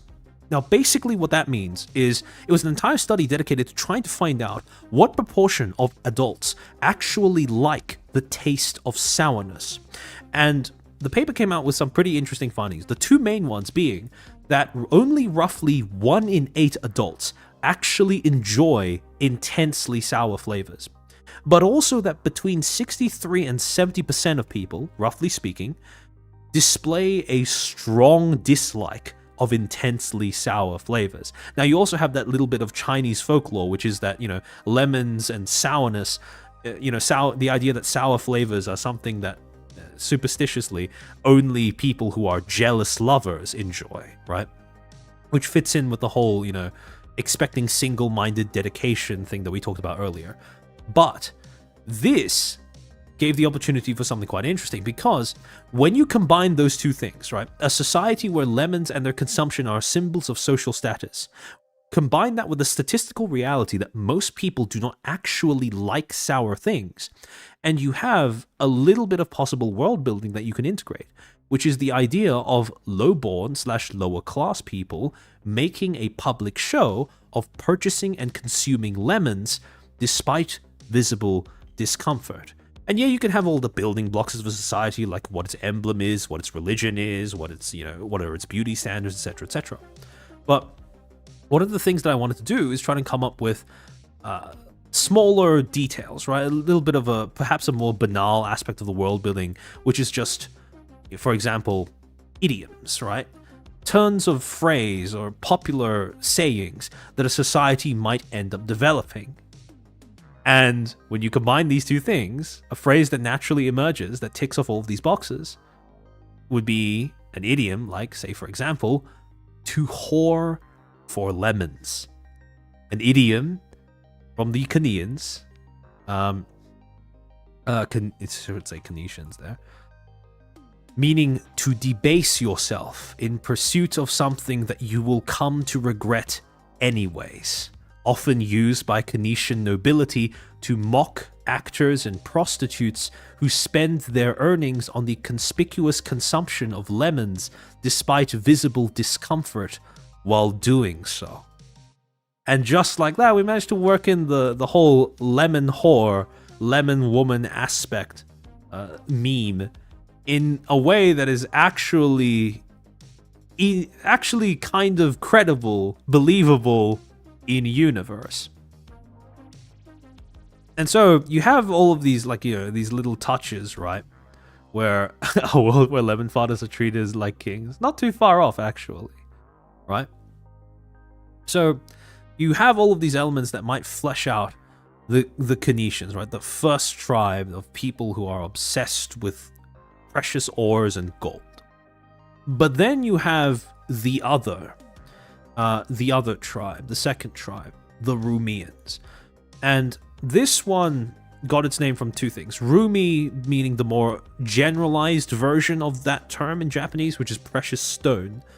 And then Ian, which is a suffix that means characteristic of. Basically, people with characteristics of precious stones, right? Or who define themselves as having characteristics of precious stones.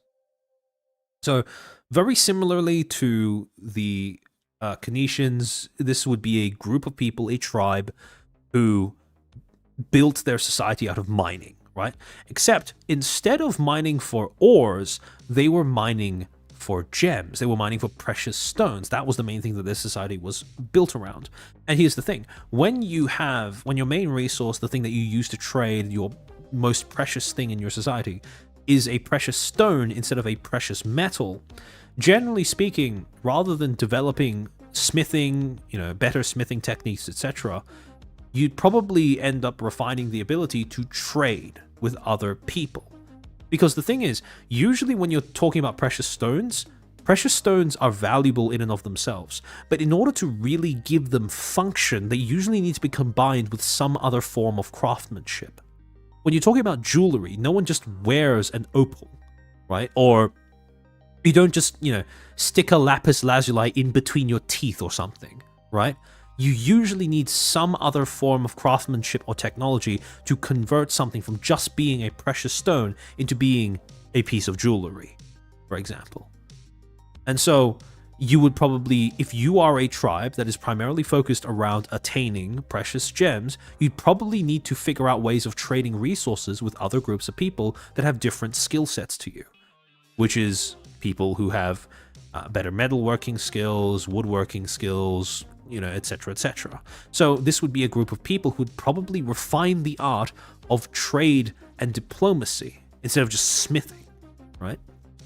Because again, their main precious resource requires the help of others in order to be properly integrated into a useful good.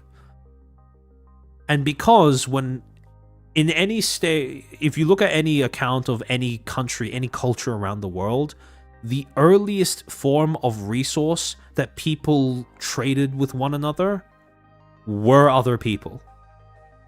The most basic resource that humanity has ever traded in and worked with was just human beings. And so, obviously, if this is a society that is focused on refining the art of trade and diplomacy, they would then end up developing into a society, a tribe that specialized in, well, they would develop into a tribe of merchants and slavers. Because, again, if you're going to trade with other groups of people, one of the most rudimentary resources they would be trading with you would presumably be their own people.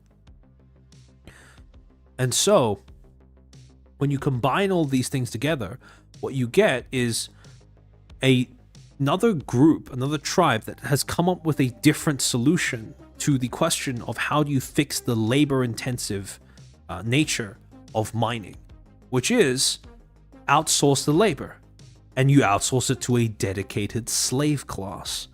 So you save your own tribe, your own group of people from having to dedicate their own, well, yeah, no pun intended, but their own manpower to fixing that problem. And so you have the Rumians being a group of a mercantile tribe of tradesmen, which reflects the whole, refining the art of trade, and court advisors, refining the art of diplomacy. A whole group of people who made it a cultural feature to become more and more refined in the art of political intrigue, in the art of statesmanship, statecraft. And as a result, you have an entire the gachi koi class. Yeah, basically. And so when you look at a group of people like this, right? So yeah, proved by you have both of the aspects of various things, right? You have the element of this element of ruthless single-mindedness, but you also have the element of being coy, being, well, not so much deceptive, but being capable of intrigue, right? Not just being straightforward and nothing else, having a little bit of depth to your game, so to speak. And when coming up with a whole bunch of different aspects to their society, different corresponding to their aspects, corresponding aspects to their society, the Rumians would probably, instead of having a religion that is built around a more warrior-esque version of Lumi, they would probably end up doubling down on the more political version. The cult of the blue courtesan, so to speak. Now, this is mostly inspired by the fact that I spent a good deal of my childhood, well, I say childhood, but this is probably more in my teen years, watching Chinese emperor harem intrigue drama with my grandparents. So there is a good deal of that coming into play with this particular interpretation of what a Star Thief-esque religion would look like. But also, right, in following with how they are people who mine the earth for precious stones instead of ores, you also have the idea that they would probably focus more on the earth itself as being this sort of harborer of precious things, right? And as a result, those with brown hair would probably be more venerated or viewed as more beautiful than those with blonde hair, because they don't have that same fixation on the luster of gold, that yellow tinge. And so what you have is a group of people, a tribe, who regard those with brown hair as being blessed by the earth's bounty and gifted with wisdom and keen intellect. One of the things that I thought was quite interesting would be the idea of making both tribes agree on one cultural feature. And in this particular case, it was the idea that both tribes regard blue as being a color of death. Except, whereas the Kanishans regard blue as a color of death, and that belief can be traced back to their origins as a tribe, I thought it would be pretty funny if the Rumians they got the same meaning, the same connotation to blue, but they got it as a result of their dealings with the Kanishans, right? Blue became synonymous with their enemies, and thus death. Because over time, it would make sense that a lot of the Kanishans would, through the process of, selection, romantic partner selection, and all of the biases that accompany that, a lot of them would come to have blue eyes, especially their warriors. And so people of other tribes would start to associate the blue of their eyes with death. And so the Rumians would initially refer to the Kanians as spirits with gold in their beards and death in their eyes, which I think is a pretty metal way of referring to what is essentially like Vikings, right? Blonde hair, blue-eyed people who come from over the sea in order to try and pillage and plunder. So, okay, so Yom, blessed by the poop color, you say that as a joke, but I can 100% see a culture of people developing this idea that the brown that we would associate with shit is a sign of life, purely because when people die, they shit themselves, right? The brown that ends up coming out the other end when you die is synonymous. I could easily see a group of people You know, especially, you know, early on in humanity's development when they're still trying to figure out beliefs and stuff. I can very easily see them looking at that particular pattern of things, or that recurring pattern of, okay, person dies, then they shit themselves, as the brown coming out of them being synonymous with being alive, right? Giving up life itself, and thus associating brown with life, right? So again, I know you said that as a joke, but it is, I could see that being an actual thing. When you shit, life sprouts. Yeah, exactly. You have that element to it as well. And then finally, this idea that the Rumians would have an emblem of blue butterflies as a symbol of luxury and superfluousness. Now, out of all the different colors of, you know, butterfly, I could have picked any, but I like the idea of blue, mostly because that gives me the chance to potentially, if I were to flesh this out into a fully fledged story at some point in the future, if I were to actually take this world and put it into the form of a fully fleshed out story, blue would give me an excuse to work jelly into it somehow, because that's her color. And I think that one of the interesting things about Phased Invaders lore is that, thematically speaking, you have a perfect pairing in between Lumi and Jelly and Dizzy and Ember. Lumi and Jelly because of the whole space theme that they have going, because Jelly is supposed to be like, you know, a human who believes that she is an alien princess. And Lumi is an actual space entity, an actual cosmic being coming down to Earth and pretending to be a human. So you have that little bit of that neat little bit of inversion between those two. But you also have Ember and Dizzy, one of whom is, you know, her whole, at least lore-wise, her whole persona is based around fire, and the other one has her lore based around being a parasite. And fire and parasites are two forces in humanity that have a very interesting opposition between the two. We learned to cook things in order to try and avoid being parasitized as a species. Fire has been our protection from parasites for hundreds of years, thousands of years even. And so, as a result of that, you have that little bit of thematic tension in Dizzy and Ember's characters that, in and of itself, I didn't end up doing it for this stream, but it is something that I'm considering digging into in the future, which provides some. There are quite a lot of ways that you can take that, right? And also, this you also have the thing is one of the weird characteristics of the relationship between parasites and fire is usually parasites hate cold temperatures. They need warmth in order to survive. So you have this weird relationship where too much heat, you kill parasites, but they do need at least a little bit of it, otherwise they die really easily.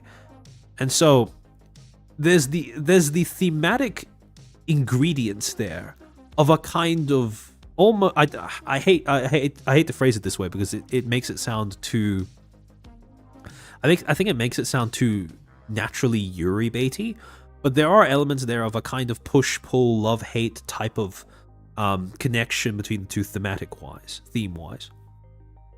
Which again, I don't know if it was intentional when Fishman made the lore for the characters or whatever. I don't know if he set out to make them with pairs in mind, but it is kind of interesting how they work that well in terms of themes. But in any case, Master N, Rumians are not the jolt. Right? The Rumians are not the jolt. That I'm thinking that comes later, but that only really applies to Wish. Yeah, that is true. But also, then and again, Quest is a 3-person gen, so pairs don't really work in that sense. But yeah, so the little bit of a side tangent. I think at some point in the future, there is I think at some point in the future there is a. I think I will want to revisit the whole phase invaders wish pairings thing lore wise, because I think that would be really interesting to dig into. But yeah, returning to the whole idea of the Remians having a blue butterfly as an emblem, basically they would just use this as a symbol of luxury and superfluousness, mostly because these butterflies would feed exclusively on the nectar of a particular weed that was plucked everywhere except for ground deemed unfit for either mining or farming. Thus, only the incredibly rich could afford to set aside areas for these insects, right? Basically the idea of an entire creature, a form of life that you would only ever support if you didn't really need to do anything with the land that they would exist on, or the land they would inhabit. And so you have all of these, all of these little elements of these little building blocks that you would have with a society. But then, again, same thing with the Kanetians. I wanted to create some sort of, even just one idiom, one little saying that would encapsulate their attitudes towards life and to other tribes.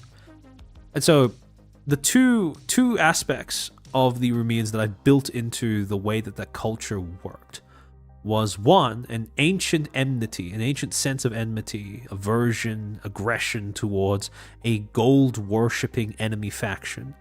Second, the fact that it was a tribe and culture that was built on succeeding via social cohesion. They had a precious resource, but they needed the cooperation with other groups of people in order to actually make that resource usable.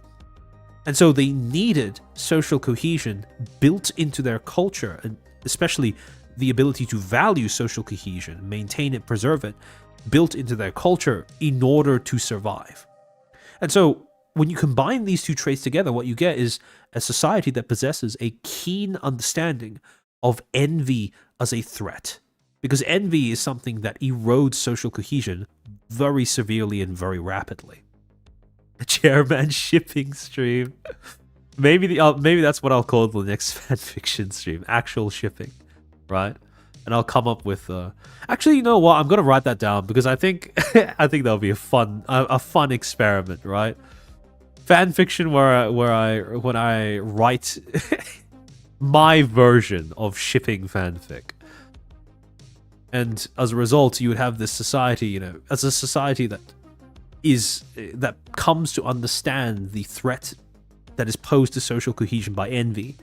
They form a resultant appreciation for subtlety, right? Not flexing on your fellow citizen so that they have less reason to resent your success, right? And so I came up with the idiom of to drop gold at the gates, meaning to invite trouble, often used by Rumian elders to chide their relatives for displays of boastful, extravagant, and or provocative behavior. Basically, don't leave your precious valuables lying around just to show how little you actually care about them. Because who knows, if you do so, the wrong people might end up taking notice, and then they may go on to make that your problem.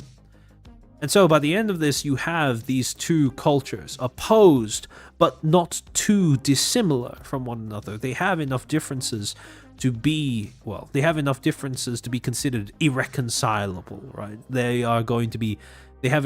There's enough meat to their differences for there to be generations worth of enmity that emerges between those. They are factions that would believably come into conflict with one another, but they also have a good amount of complexity that you could dig into if you wanted to create a story out of this world.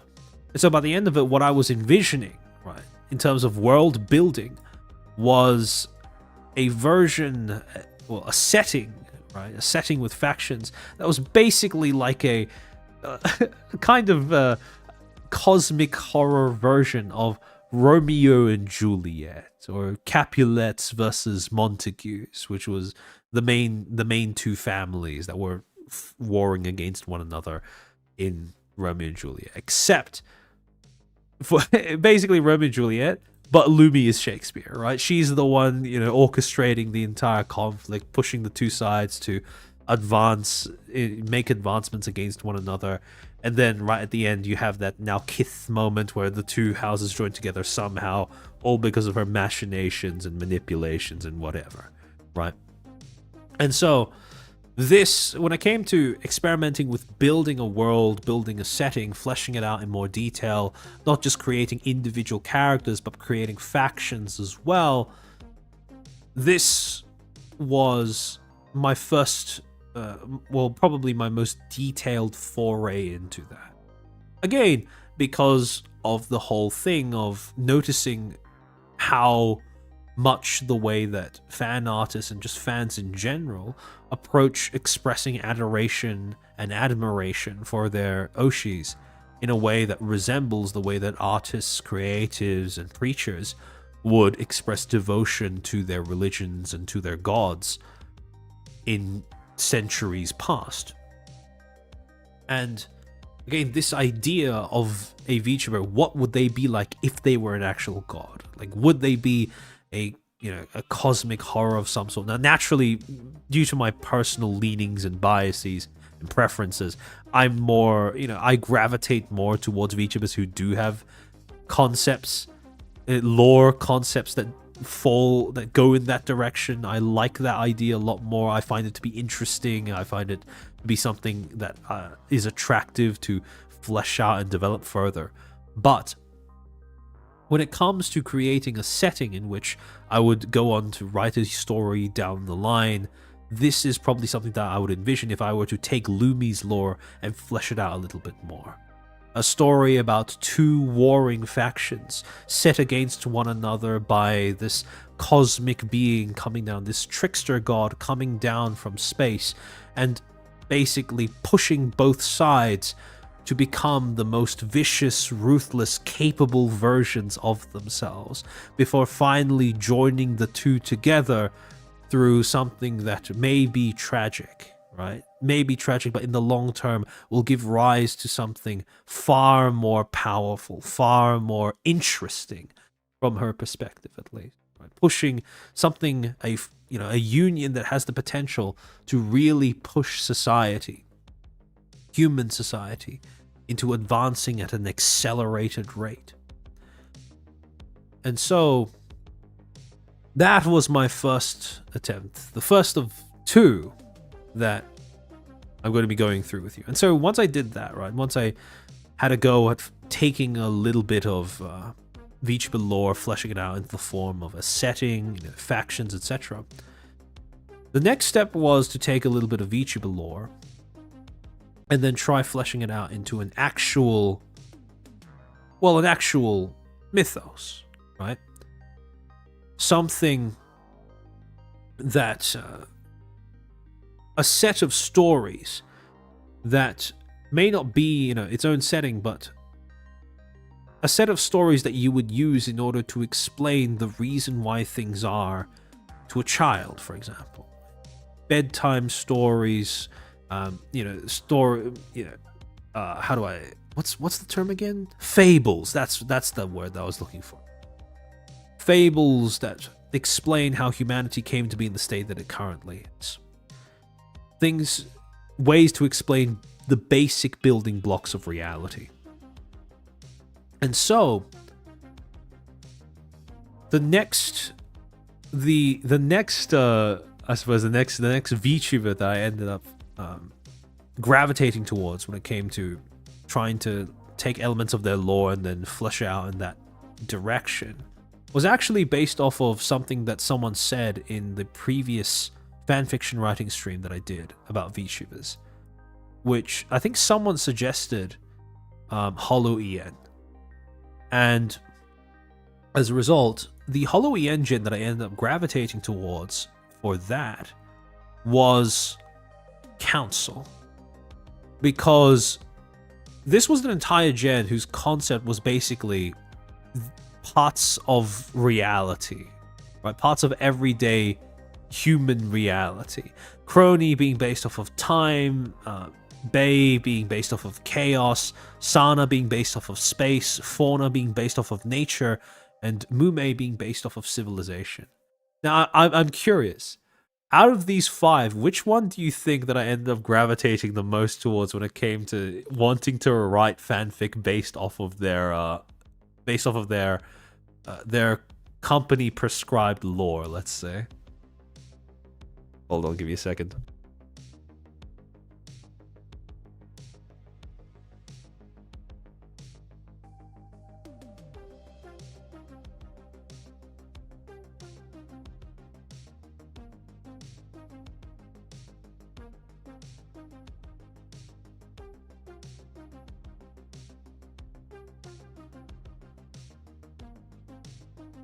A lot of people guessing Mume. Okay, there's some people guessing Crony. Interesting. Okay, a lot of you guys were correct with your first guess, because it was Mume. So again, when you're looking at the actual source material for her lore, few elements stand out as being quite interesting when you consider it from a top-down perspective. I was about to say bird's eye, and then I realized that that would be cringe. So her current bio on the Hololive EN website reads, "The Guardian of Civilization, a traveling owl who has borne witness to numerous events.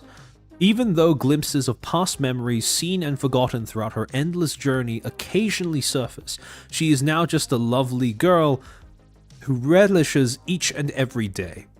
When once she was just an observer, she now enjoys her everyday interactions with civilizations and its people, and soon the ordinary, ever-present daily life shall also weave itself into the tapestry of civilization."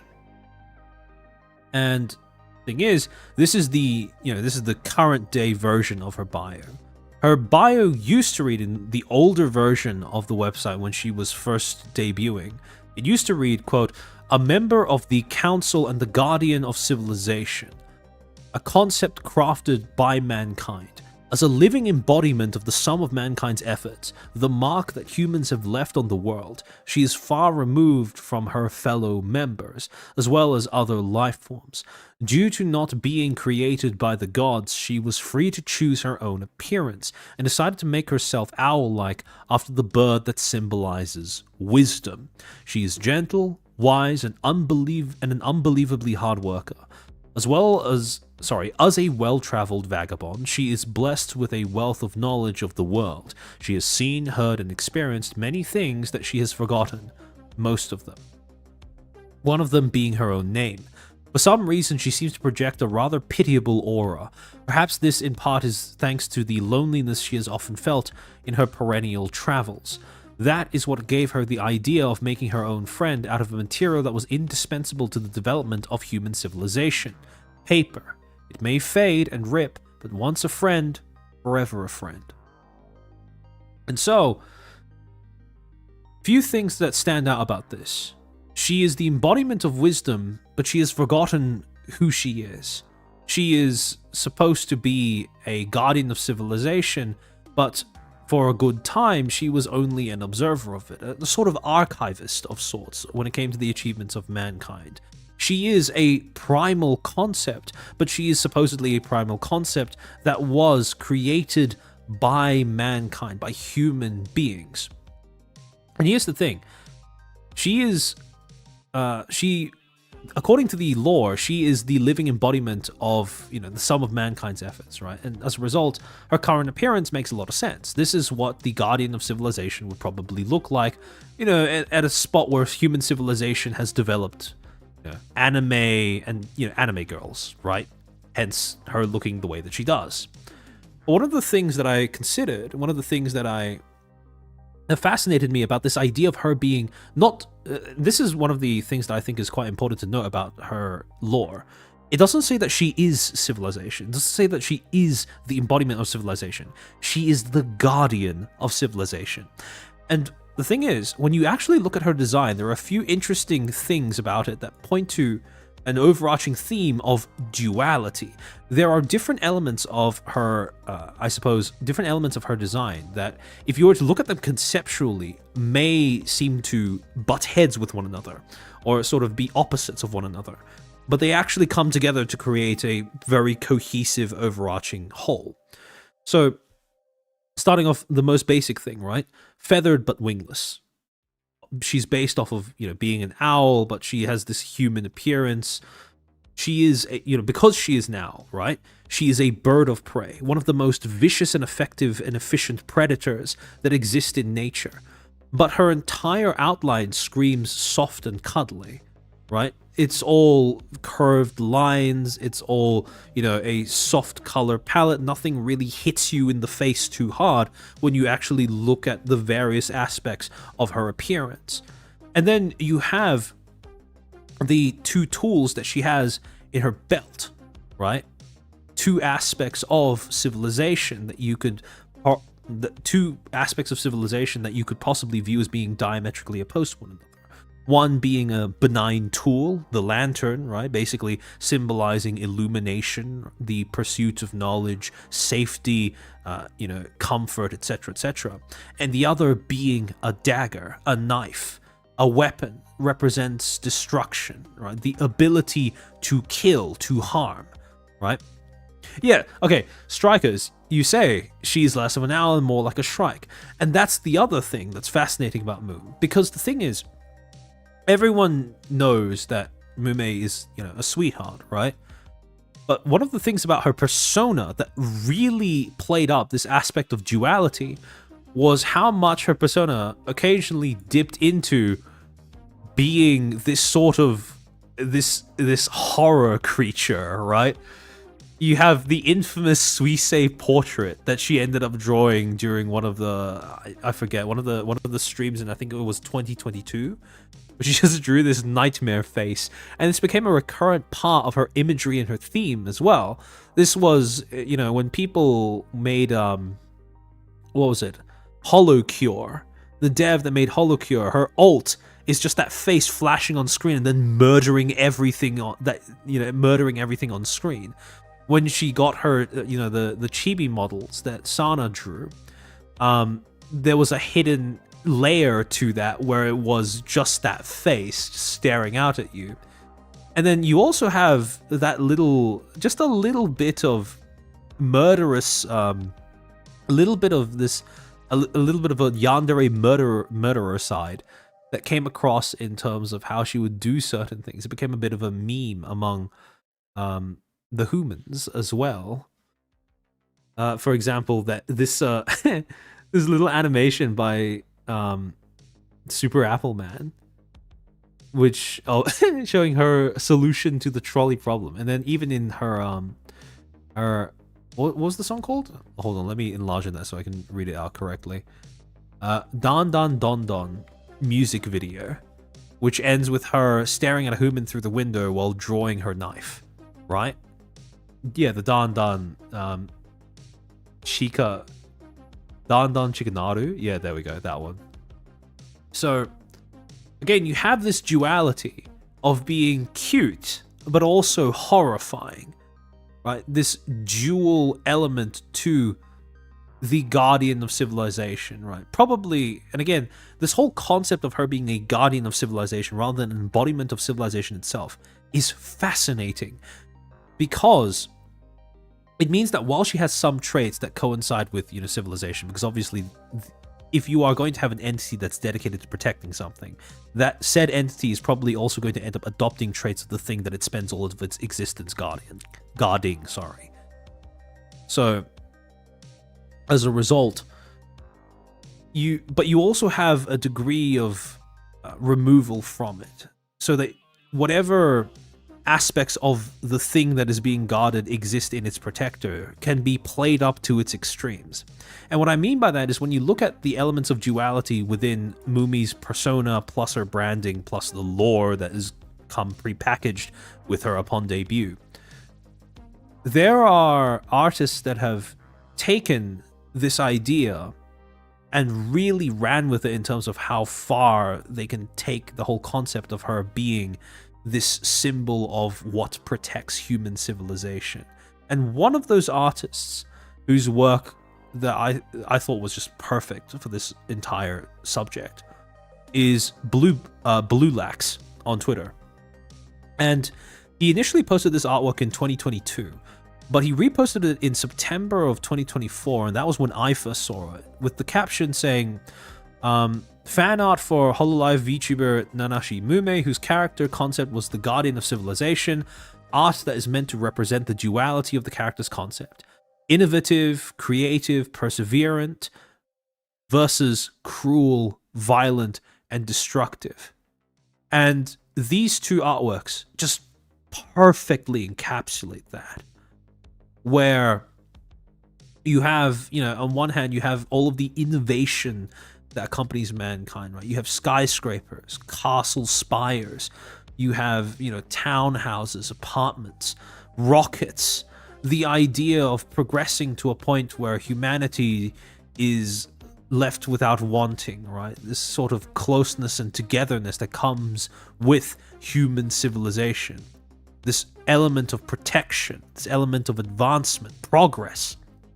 But then just contrasted with the horror of where that innovation can take our species at times, with just a big mushroom cloud in the background, along with the macabre smiles of Mume and the surrounding crowd while all of this is going on. And to be honest, the fact that it blocks out everything else is, I really like how this piece makes everything about everything in the background about the mushroom cloud. Like, you don't see any details of the buildings behind it or whatever, because I think, well, I don't know if this is intentional, but the way that I read it was just sometimes our innovations when it comes to things like nukes and other things like that, they are the perfect weapons in the sense that they can erase all the other forms of progress that we have achieved. Such effective modes of destruction, such effective methods of destruction, that they have the ability to reset us back to zero. Which is, again, a pretty macabre thought, but it is a perfect representation, in my opinion, of how society, civilization, human civilization develops, and the things that it develops in order to keep itself going, to keep itself marching forward. I'm curious, thank you for the 5. People sleep peaceably in their beds at night because rough men stand ready to do violence on their behalf. Attributed to Churchill. Yeah, that's true, right? Because here's the other part of her lore, right, that really got me thinking about what direction I could take her character in terms of fleshing out a story, which is her name. When you break down Nanashi Mume into the Japanese characters, her first name, Nanashi, well, the literal translation is 7 verses, but more importantly, Nanashi is a homophone for Nanashi, which, albeit written through different characters, but this version of the word means anonymous. And then when you look at Mume, the characters, they translate to meaning nameless. Her name is Nameless, or Anonymous Nameless.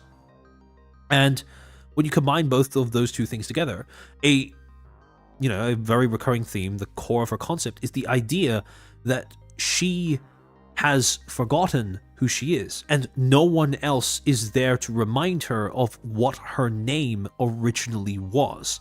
She is a guardian of civilization that has forgotten its own name. And there are 2 aspects of that concept that, at least to me, really stand out, which is, well, the question of why does no one remember Mume's name? And that is a question that has the ingredients of some really cool concepts, because it ties into 2 other tropes that are pretty popular when it comes to folklore and legend. The whole concept of true names and the whole concept of Eldritch truth. Because true names... So one of the things about true names, so basically, for those who don't know, true names are basically a concept that exists in various different cultures and mythologies, that every single thing in existence has one true name. We may refer to them by a bunch of different monikers and titles, especially ones that we make up for them, but everything in existence has a true name. One thing that describes its existence describes it in a way that is so accurate and so core to its being that should you learn it, you would be able to gain control over and harness that thing. It is the dividing principle behind fairy tales like Rumpelstiltskin, for example, where this little fairy creature comes in through a window and makes a deal with a woman to spin spin straw into gold on her behalf to save her from the anger of a king in exchange for her firstborn child. And then later on, when she accepts this fairy's help, he spins her the gold and she goes on to have a very successful life. She ends up giving birth to a child that she loves. Then this little fairy comes back through the window and demands her firstborn. And as a result, she tries to fend him off, and by the end of the story, the only way that she's able to dissuade him from claiming what was promised to him is by learning his true name and then using that to force him to leave her and her child alone. Right? Again, this idea that if you know something's name, it gives you a degree of power over it. But it also ties into the idea of Eldritch truth or Eldritch knowledge. This idea that yes, there are, aspects of our life and existence that are objectively true, and should we understand them, we would come to gain power over them. But there's also this idea that some of the information that exists in our world, in life, is so horrifying that we simply do not have the ability to hold it in our minds because we are mortal or because we are human beings. And very often, in art especially, this knowledge is portrayed as being synonymous with death or dying. This idea that death is a reality that we all understand conceptually. We can talk about it, often through euphemisms and pussyfooting, but the truth of it is something that we are, more often than not, fundamentally unprepared for, right? And when you look at Mume's name, when you look at the question of why does no one remember it, these are two tropes that recur in myth that I think very naturally tie into this. This idea of not just her true name being lost, but her true name being lost because it is so eldritch, so horrifying, that people cannot confront it. And this especially set me down a path of, well, basically finding the antithesis to ancestral memory. Because the whole concept of ancestral memory is the idea that there are certain recollections, certain memories that we pass down to our children through their very genes. We don't need to tell them anything. We don't need to teach them anything. They are born, and when they develop a suitable degree of consciousness, the memory just sort of appears in their mind, and they begin to behave according to whatever that memory instructs them to do. That is the concept of ancestral memory. But then, what of the concept of the opposite? Ancestral amnesia. Things that across different generations we block out of our collective memories, regardless of how often we may try to recall after the fact, or regardless of how much we may try to preserve certain concepts or ideas by passing them down to different generations through storytelling or myth or legend, whatever. Those myths and legends can never contain the full truth of what exactly was experienced, and as a result, what was experienced gets forgotten time and time again, which leads to humanity's history being consistent of a whole bunch of historical tropes playing themselves out again and again, because there are certain concepts that we just, as a species, find to be too much in order to grasp. And so, one of the things that I came across was an article that was published in September of 2023 that talks about how there is a theory among certain, geneticists looking at the development of humanity as a species, a theory that states that humanity almost went extinct 900,000 years ago. And the opening of the article reads as follows, quote, "A new technique for analyzing modern genetic data suggests that pre-humans survived in a group of only 1,280 individuals. Human ancestors in Africa were pushed to the brink of extinction around 900,000 years ago, a study shows. The work, published in Science, suggests a drastic reduction in the population of our ancestors well before our species, Homo sapiens, emerged." Source: a scientist asks? Potentially. But it does make for an interesting thing upon which to base a little bit of fiction, right? The population of breeding individuals was reduced to just 1,280 and didn't expand again for another 117,000 years. Quote, "About 98.7% of human ancestors were lost," says Haipeng Li, a population geneticist at the University of Chinese Academy of Sciences in Beijing, who co-led the study. He says that the fossil record in Africa and Eurasia between 950,000 and 650,000 years ago is patchy, and that, quote, "the discovery of this bottleneck may explain the chronological gap," end quote. Nick Ashton, an archaeologist at the British Museum in London who wrote a related perspective, says he was intrigued by the tiny size of the population. Quote, "This would imply that it occupied a very localized area with good social cohesion for it to survive," he says. Quote, of greater surprise is the estimated length of time that this small group survived. If this is correct, then one imagines that it would require a stable environment with sufficient resources and few stresses to the system." So, was that the turbo volcano theory? I'm not sure. But, again, I understand that scientifically this theory may be bogus.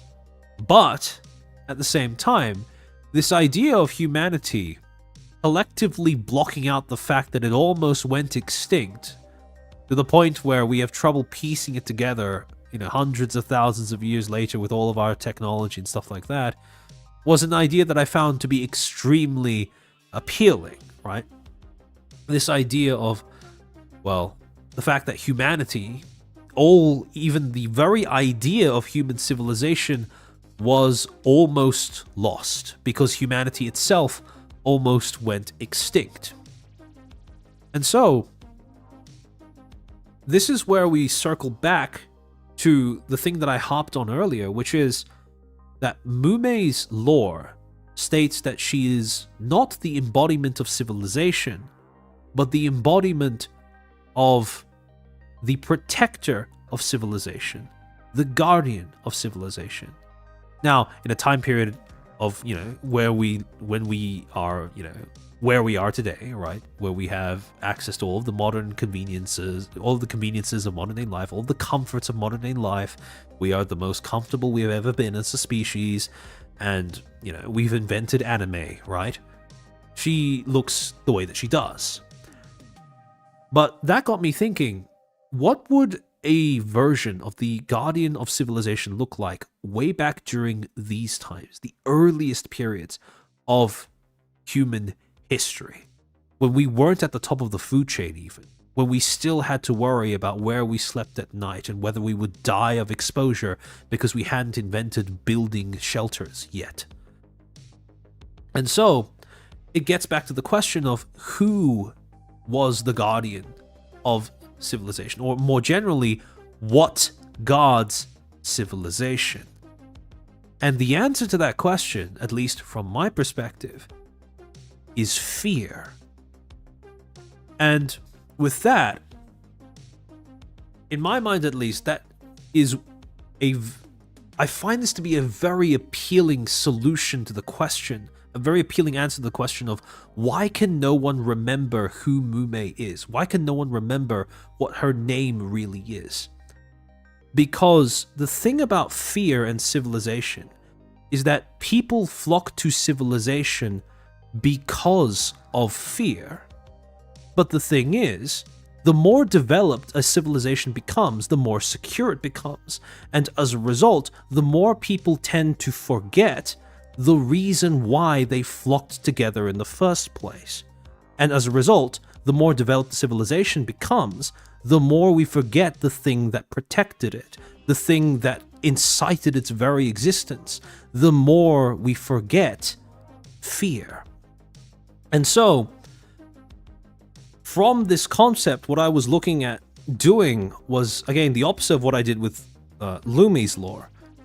So instead of building out an entire setting and factions, what I wanted to focus on was this, was a very narrow focus down to just creating a story, right? Creating a story that would, something that would realistically be told to people by, by the fireside, to try and impress upon them, albeit in a euphemistic manner, the grim nature of their situation. And so, to come up with an explanation or a story to describe the birth of the guardian of civilization as a being, as a concept, this is what I came up with. And it goes as follows. Long ago, when humanity was feeble and few in number, and beset on all sides by its natural enemies, there came a time when the tribes of man grew desperate to avert their own extinction. As one, they lifted their voices and called out into the void.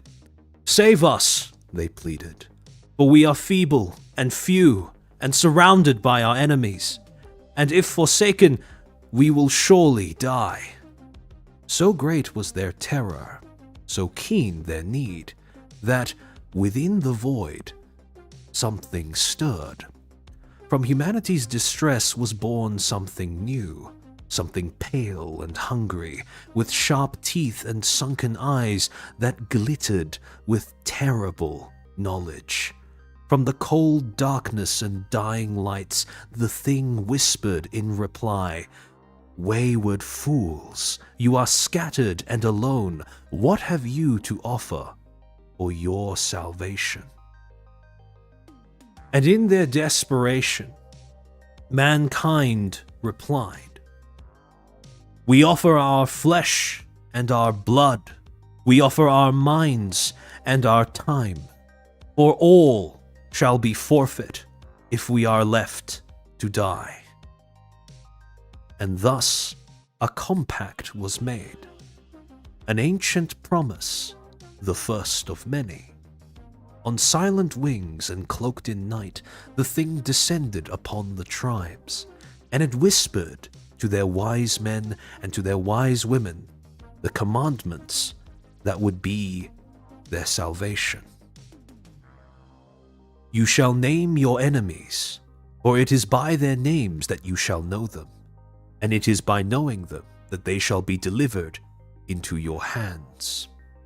You shall seek out your brothers and your sisters, and add your strength to theirs, for it is only as one that you shall find the strength to triumph over your enemies. You shall arm yourself against your enemies, for salvation belongs to those who possess the strength and the will to defend themselves.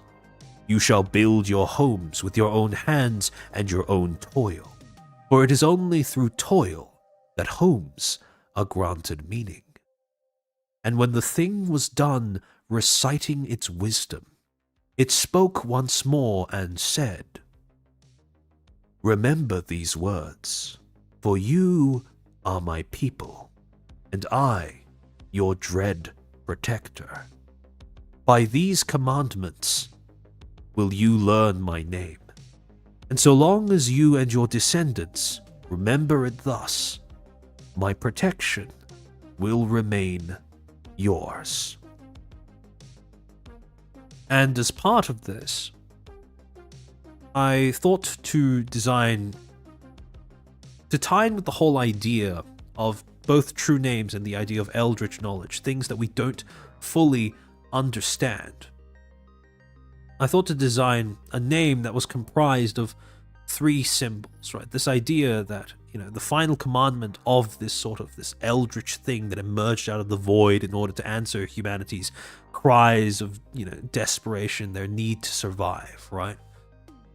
3 symbols, sigils even, that initially they had no way of processing or understanding, but as civilization would develop, as humanity would evolve, as they would invent new concepts, more complex concepts, in the process of fulfilling these commandments, obeying these commandments, they would come to understand better what exactly those sigils and thus her name means. And so, naturally speaking, according to the canon of this story, the first thing that the tribes of man would end up doing would be to name their fears. And so, humanity identified around it 3 main enemies that threatened its existence. And they named them thus: isolation, predation, and exposure. And once humanity named its fears, once humanity named its enemies, it could then go about conceptualizing and then combating them. In order to combat the enemy of isolation, humanity came up with one of their first greatest inventions, the wheel. Something simple, but something that would allow them to traverse great distances and bring their belongings and resources along with them so that they could pool them all together and find their brothers and sisters as was commanded. Then, in order to fix the problem or to combat the problem, the enemy that was predation, humanity would then invent something else that seems quite basic to us nowadays, but was probably something that was quite revolutionary when it was first, invented, which is the whole concept of a door, a barrier that is designed to protect you from the predators that lurk outside where you live, that lurk outside the home. A barrier that you impose in order to keep evil out. And then finally, in order to combat the enemy that was exposure, the silent thing that kills, regardless of age or health, humanity invented shelters assembled by their own hands and with their own toil as they were commanded by their dread protector in this universe, in this timeline. And as they invented these things in order to combat their enemies, they began to understand, at least to some degree, aspects of their protector's name. From the wheel, they derived the meaning of a circle, meaning connection. From the door, they divined the meaning of this sort of three-quarter upright rectangle, meaning protection. And from shelter, they derived these sigils, 2 straight lines and one curved over the top, signifying walls and a roof, meaning shelter. And as they divined the meanings of these sigils, as they divined the meanings of this through invention, through obeying these commandments, these sigils became known as the sigils of provision, the things that civilization offers to its constituents, to the people who rely on it in order to survive, to live, the forms of protection that would be, the forms of protection, the benefits that civilization would give to people. Connection, protection, and shelter. And so they had these 3 concepts that now define the way that humanity interacted with each other and amongst one another. Sorry. Oh, Alan, welcome to the stream. New BGM, it's the same one that I used for the last fanfiction stream that I did, although that was a while ago. So you have these 3 sigils, right? These 3 concepts that people now used in order to define, at least to themselves, how civilization would work, what would govern civilization, what civilization would offer. But as society evolved, as humanity evolved, as the concept of civilization began to emerge, right? People then needed to start to invent ways of maintaining these things. Because it wasn't enough that you would establish them. Because if without proper care, without proper attention, they would fall apart all over again. So what humanity needed to do was figure out how to preserve these things, how to preserve connection, protection, and shelter. And As is often the case when it comes to preserving something, in order to protect it, you need to start applying force. And so humanity began to invent concepts that applied force in ways that ended up safeguarding these things that civilization would provide. In order to protect the connection that civilization offered, humanity invented the concept of barriers, things that were designed to exclude or to segregate, basically measures that were designed to contain people who were capable of coexisting with one another, or different elements of life that were capable of coexisting with one another and separating them from all of the others that would disrupt the harmony of what was going on. To protect the concept of protection, humanity invented punishment. The concept of punishment, the way of essentially protecting humanity, protecting itself from the predators in their midst. Because you cannot have universal protection offered in a society without also figuring out a way of essentially casting out, to put it mildly, the ones amongst the population who would seek to prey upon the rest. And to protect and safeguard the concept of shelter, what humanity invented was the concept of destruction. Because when it came to protecting, there emerged instances where people realized that, well, in a conflict with another group of people, another equally advanced group of people, the only way that you can conquer them is by removing their forms of shelter. And these sigils, as humanity invented these concepts, through these sigils they came to more fully understand the nature of their protector. Barriers, punishment, and destruction became the sigils of preservation, the things that protected civilization, the things that safeguarded civilization. And though humanity would only figure out the initial symbols, right, the initial sigils and the concepts that accompanied them, something that I had in mind when I designed these in the first place was each of these sigils would also represent an innovation that humanity would invent thousands of years into the future, even though they didn't know it yet. From the sigil that represented barrier, it foreshadowed the development of surveillance, the ultimate expression of what it means to have a barrier against something that is not even necessarily physical, but is capable of essentially shutting out elements that are undesirable to a group in society. From the concept of punishment, it foreshadowed the development of, actually, I think I saw, hold on. Yeah, Noxon, yeah, you realized, right? A guillotine.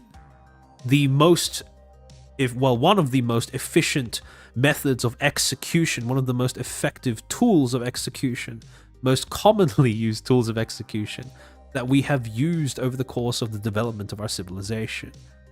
A way of, again, removing the undesirable elements of society.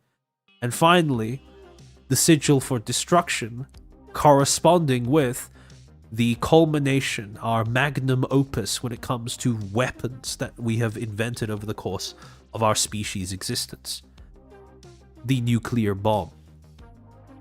The sigil resembling the shape of a mushroom cloud. And the thing is, ironically, the very things that we use to protect civilization are the harnessed fears of what life would be like without those same provisions and protections. Barriers work because of the threat of exclusion. Punishment works because of the threat of eradication, of predation. Essentially, you dissuade the predators amongst the population by turning the law into the top, essentially making the law into this golem that occupies the top of the food chain, so to speak. The ultimate predator that is designed to, or at least in theory, designed to prey upon all the other ones. And then finally, destruction, which is a threat that works because of the fact that destruction, which is a concept that preserves civilization through the threat of exposure. It reminds people just how vulnerable they really are. Nukes don't work because we use them. Nukes work because of the threat of using them. And as a result, when humanity assembled all of these different sigils and these different concepts, then they had all of the sigils necessary to understand civilization. The combination of provision, connection, protection, and shelter, along with preservation, barriers, punishment, and destruction. And thus you establish this relationship between fear and civilization. Fear is what propels people to run towards civilization.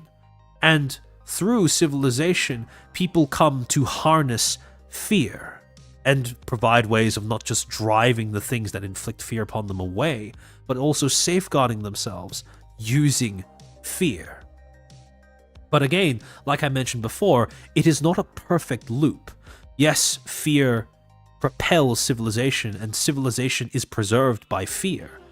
But at the same time, when a civilization becomes secure enough in its own capabilities, and when people become secure enough, when people feel secure enough in the capabilities of their civilization, people tend to forget their fears. People tend to forget the things that they needed protection from in the first place and how to keep them at bay. That is why a civilization evolves. People's understanding of the thing that guards it tends to fall away, tends to erode. People forget that fear protects civilization. And so there is this underlying moral, I suppose, that I wanted to be able to encapsulate in the stories that I was making, or the story that I was making to be precise. That is the underlying principle that civilization lies in the hands of those who know fear. If you understand fear, if you understand its values, its harms, its costs, its positives, then you are someone who is equipped to understand how civilization works and how to safeguard it. If you ignore fear entirely, you are unfit to rule. If you are someone who is completely ruled by your fears, then you are also unfit to protect civilization. But in order to properly defend civilization, you need to at least understand the value of fear. Those who know how to use it. Exactly, Sumanai. And these are often the people who end up shaping what civilization looks like. People who know how to use fear. And so,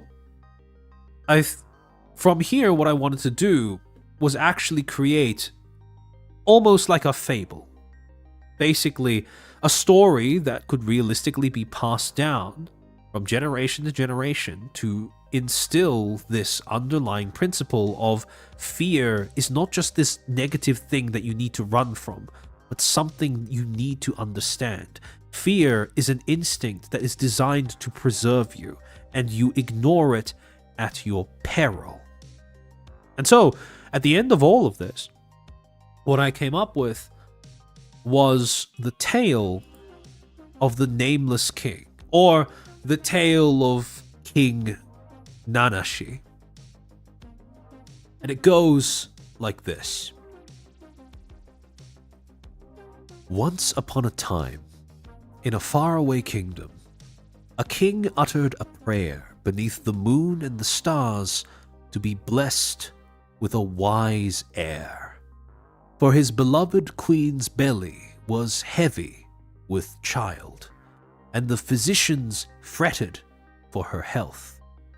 The next day she would bear him 3 sons, but in her struggle and her toil she had lost much blood, and the physicians could not revive her. For 30 days and 30 nights, the king mourned the loss of his beloved. Even after his mourning ended, his mind remained clouded by her death, and he grew cold towards the little princes that she had so toiled to bear him. One day, when the princes reached 7 years of age, they escaped the watchful eyes of their instructors, and together they wandered into the forest behind the castle. As the trees grew thick and the castle became shrouded behind them, a voice whispered to the little princes from the creaking shadows, "Turn back, little ones, for nothing but death awaits you beyond this place." Upon hearing this, the youngest and the second-born grew still with fear, and they clung to one another for comfort. But the firstborn was headstrong and proud, and keen to prove his courage. "Foul spirit," he yelled, "you presume to tell princes where they may tread in their own kingdom?" And turning to his trembling brothers, he said, "Surely it must be guarding some secret treasure or hidden riches. Come, let us find it." And before they could stop him, the firstborn plunged deeper into the woods. Thus, the 3 princes became 2, and the firstborn was lost. When the 2 princes reached 12 years of age, an envoy from a kingdom across the sea came to court bearing gifts. The envoy was a merchant of great import, and he brought with him a menagerie of wonders to present to the king. From roaring beasts to glittering serpents, to great birds of prey with talons as large as a man's fingers. For the princes, he had but one offering: a pair of small, wide-eyed creatures, covered in a soft, downy fur. These the merchant removed from their cage and presented them to the court. "It shall do the young princes good to learn compassion for the small and the weak," said the merchant. And the king nodded in agreement, for the words were wise, and these creatures looked pitiable indeed. But as the merchant approached and held out the creatures for the princes to hold, a voice whispered to them from the empty cage, "Mark, little ones, the glittering of his eyes, for he bears the gift of death in his hands."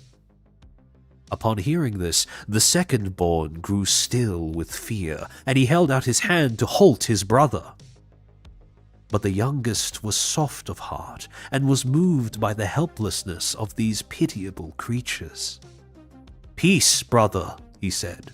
"Your suspicion of these pathetic creatures is unbecoming, and it impugns the honor of our father's guest."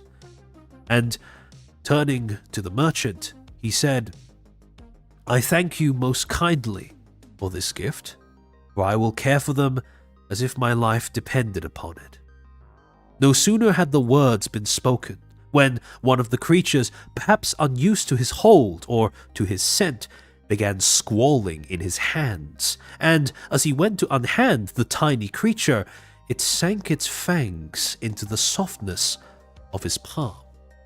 And as chaos erupted in the courtroom, the young prince died in his brother's arms, writhing and choking and clawing at his throat.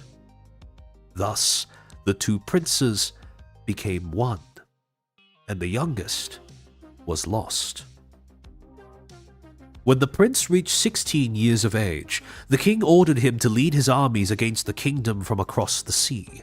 The war was long and bloody, but the prince had a gift for strategy, and he led his men to victory after victory. There came a day when he reached the castle of the king from across the sea, and he found that the walls had been left unguarded. From out of the castle came a lone envoy, bearing his king's standard and a message from his liege. "Peace, good nephew," said the message. "You have scattered my armies to the wind, and my men have grown weary of fighting. I ask that you spare our lives, for my advisors tell me that you are wise and merciful. Dictate your terms, and we will surrender. As ransom for our lives, we leave to you our castle and all the riches within. to do with as you wish." For a moment, the prince considered these words, for it was true that his armies had routed the enemy, and his men, too, were growing weary. But as he looked upon the castle, and he marked its quiet and its stillness, a voice whispered to him from within the stone walls, "Beware, little prince, for the king loves you not, and without love, wealth without toil is naught but a lie." Upon hearing this, the prince grew still with fear, and he gestured for his men to take up their arms and to turn about face. And as the prince's men turned to face their rear, the remnants of the armies of the kingdom across the sea crested over the horizon. The battle was short and fierce, but by the setting of the sun, the prince and his army had triumphed over the enemy once more. Beneath the moon and the stars, the prince commanded his men to set fire to the castle walls. And as the prince and his men turned to march homeward that night, they left the treacherous king across the sea and all his treasures to burn. Thus did the prince avenge his brother, and thus did the prince prove his right to be king. When the prince reached 19 years of age, his father died quietly in his sleep. Thus, the prince was crowned king over his father's kingdom. For many, many years, the king ruled the land with wisdom and with strength. His reign was long and prosperous, and his name spoken with love and pride by his people as they grew in wealth and number. Eventually, the king would take a wife, and she would bear him a son. To this son would the king attempt to teach the lessons he himself had learned through life. For, in spite of his old age, the king still felt the absence of his lost brothers, and was keen to spare his son their fate. But his lessons lacked the keenness of hardship, and he worried for his son's ability to keep their wisdom. Then came a time when the king became stricken with illness, and he was forced to remain abed. For many months, priests and physicians from across the kingdom traveled to his side. For many months, they applied their poultices and their remedies, performed their rituals and their rites. But in spite of their greatest efforts, the king's health continued to worsen. Then, one night, as the king felt his strength leaving him, he heard a voice whisper to him from the open window of his chamber, "You are dying, little prince." "Aye," said the king, "that I am, old friend." And for the first time in 1,000 years, the thing outside his window paused. For in all its dread power and wisdom, rarely had it been called a friend. "You have often given me sage advice," said the king, "and your wisdom has delivered me from the hands of my enemies many times." Though his voice grew fainter with every word, the king persisted. "Will you hear one last request from your humble servant?" he asked. "Speak," said the thing. And thus spoke the king. "My reign has been long and prosperous. My people have grown wealthy and many in number. Our enemies have been scattered and their weapons lie broken. All this I owe to you. And yet, I worry for the future of my people. I worry for the future of my son. For I fear that my name shall be forgotten, and the lessons I learned along with it. Will you preserve my name? Will you preserve my people? Will you preserve my son?" So great was the king's desperation, so keen his need, that even the dread thing outside his chamber was moved. But when it spoke, the king felt despair grip his heart. It is not out of hate, but love for thee, that I tell you this most solemnly. Your name will be forgotten. Your kingdom will fall with your son. Your enemies will return stronger in your absence, to prey upon your people once more.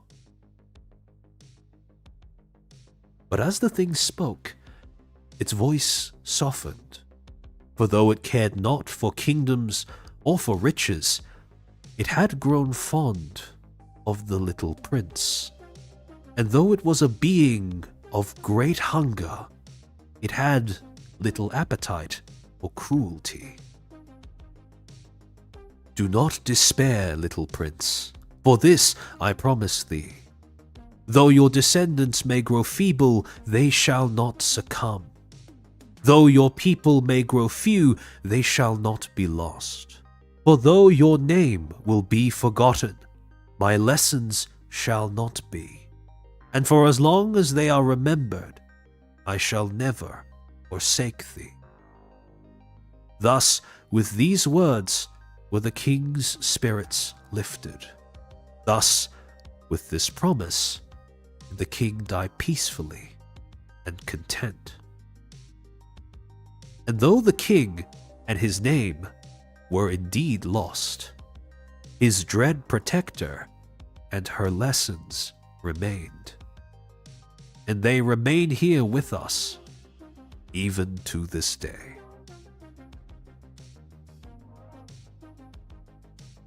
And that is the story of Fear and the Nameless King.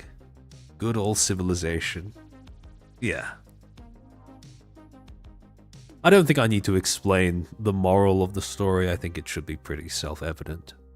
But there is something about the idea of, well, the protector of civilization adopting the name Nameless because that was the final fear of one of the first people to regard her as a friend. There is an element about that is I find heartwarming. Yeah. Now I want Mume to replace the wolf in Puss in Boots sequel movie. I think that would be a cool idea, to be honest. He never rode a dragon, no. But yeah. Again, I think I like the way that this reads in the sense of, you know, the guardian of civilization not being something that is concerned with kingdoms or with, you know, with names or with family lines, but is willing to be kind to those who regard it with respect. Thanks, Xanthopy. It's very kind of you to say so. I appreciate the kind words. But yeah, this has been rattling around in my head for weeks now, and I've been refining it over the last few days especially. But I'm pretty content with how this turned out.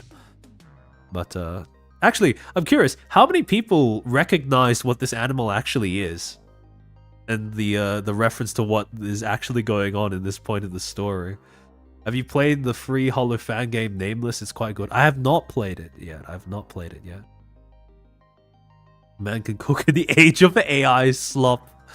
AI could not. I don't think AI could make something like this, to be honest. And I don't mean that as a way of like sucking myself off, but just in the general sense of AI is not great at coming up with things that are not very blatant remixes of other things. Tarsier. That might be another name for it, but yeah, it's basically a slow Lorax, right? Basically one of the few species of mammals that have access to venom, specifically a venomous bite. And there are people who are known to be anaphylactic to the venom of a slow loris, so. But yeah, AI can't do nuance. AI is not at that stage yet. I'll send it. Actually, you know what? I feel a little guilty that you've been sending me all of these games on Steam, but I appreciate it. AI relies on patterns, i.e. common trends. Yeah. Maybe in some hypothetical future where stories like this become vogue once again, then maybe if people are still pouring money into trying to develop AI, then it'd be able to come up with something like this. But until then, I don't think so. Yeah, it tends to be a little unoriginal or uncreative. Tarsier that raises the arm? Yeah, pretty much. Pretty much. But yeah, I like this idea of fear or the guardian of civilization being this thing that's vaguely threatening but not unkind, right? It's not cruel. It may be a predator, but it is not cruel in that sense. And the idea that it will protect whoever remembers it, and whoever remembers its name and its importance and gives it the respect it deserves. Hollywood writers who are panicking about AI replacing them are just telling on themselves. Yeah, pretty much. And that about concludes the main things that I planned for this stream. One story fully fleshed out, sort of fable or nursery, well, not nursery rhyme, but I suppose a nursery tale. Tell to children. One thing I like about old fairy tales, especially the fairy tales that were written by the Grimm brothers, was they didn't dumb down the language that was used. There are a few instances where there are, words like air, for example, or physicians, or fretted.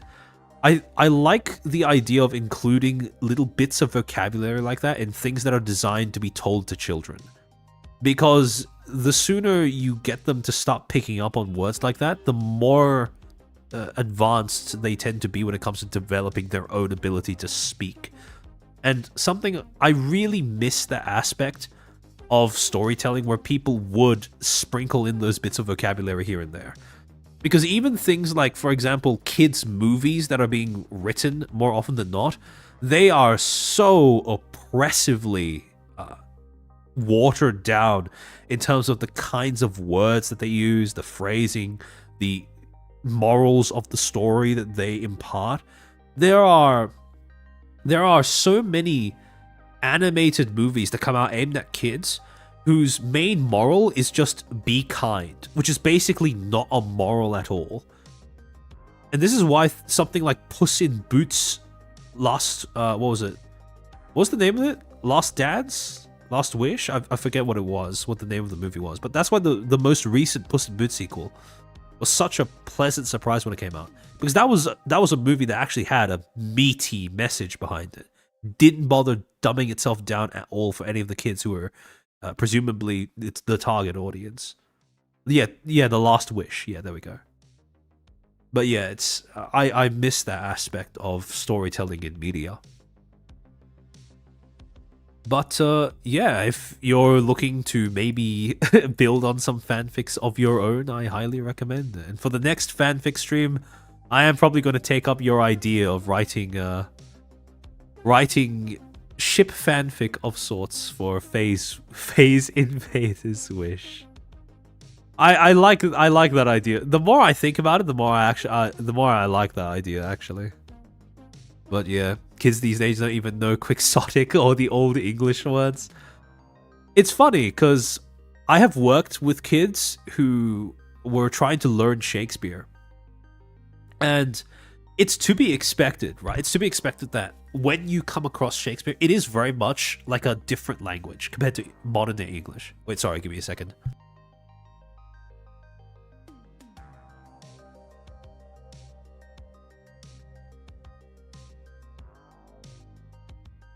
So reading Shakespeare is very much like, a completely separate language.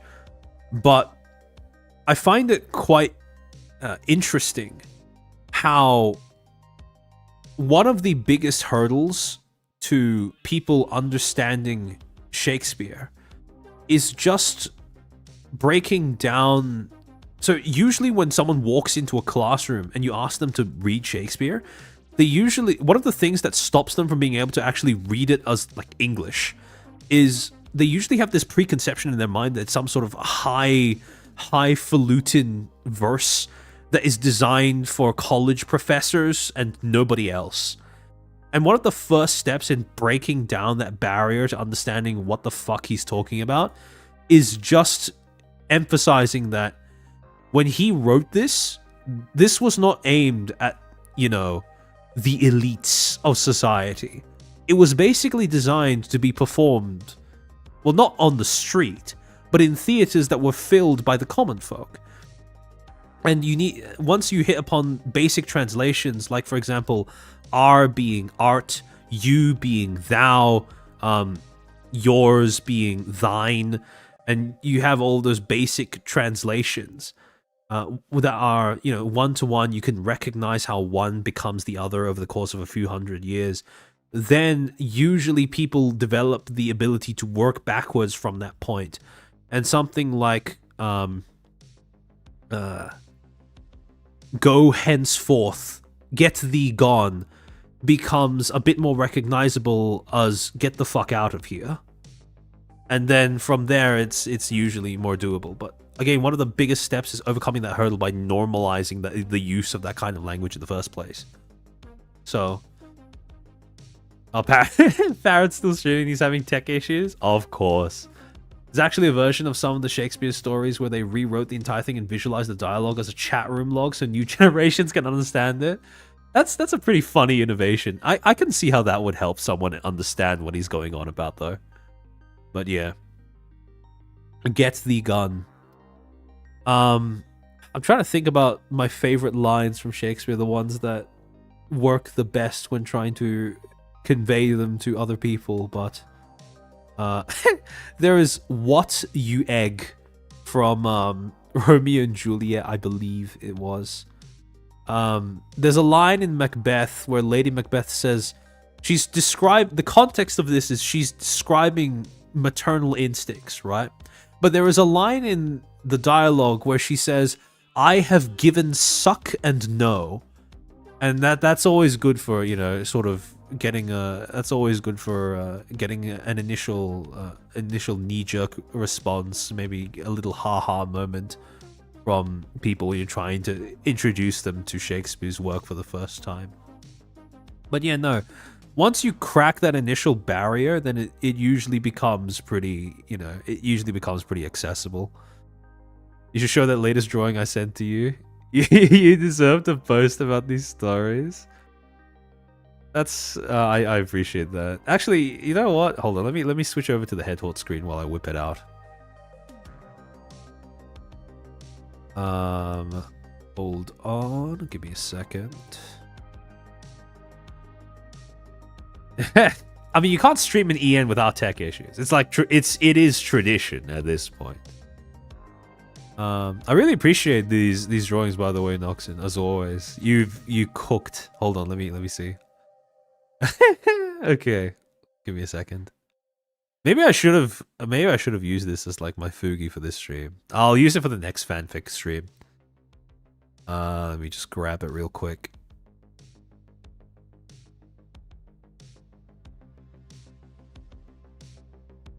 He's whipping it out. Don't say it like that. Thou shalt feel the weight of lead. Yeah, pretty much. All right, let me see if I can just. I'll just show it here actually.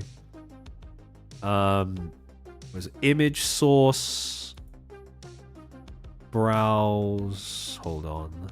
There we go.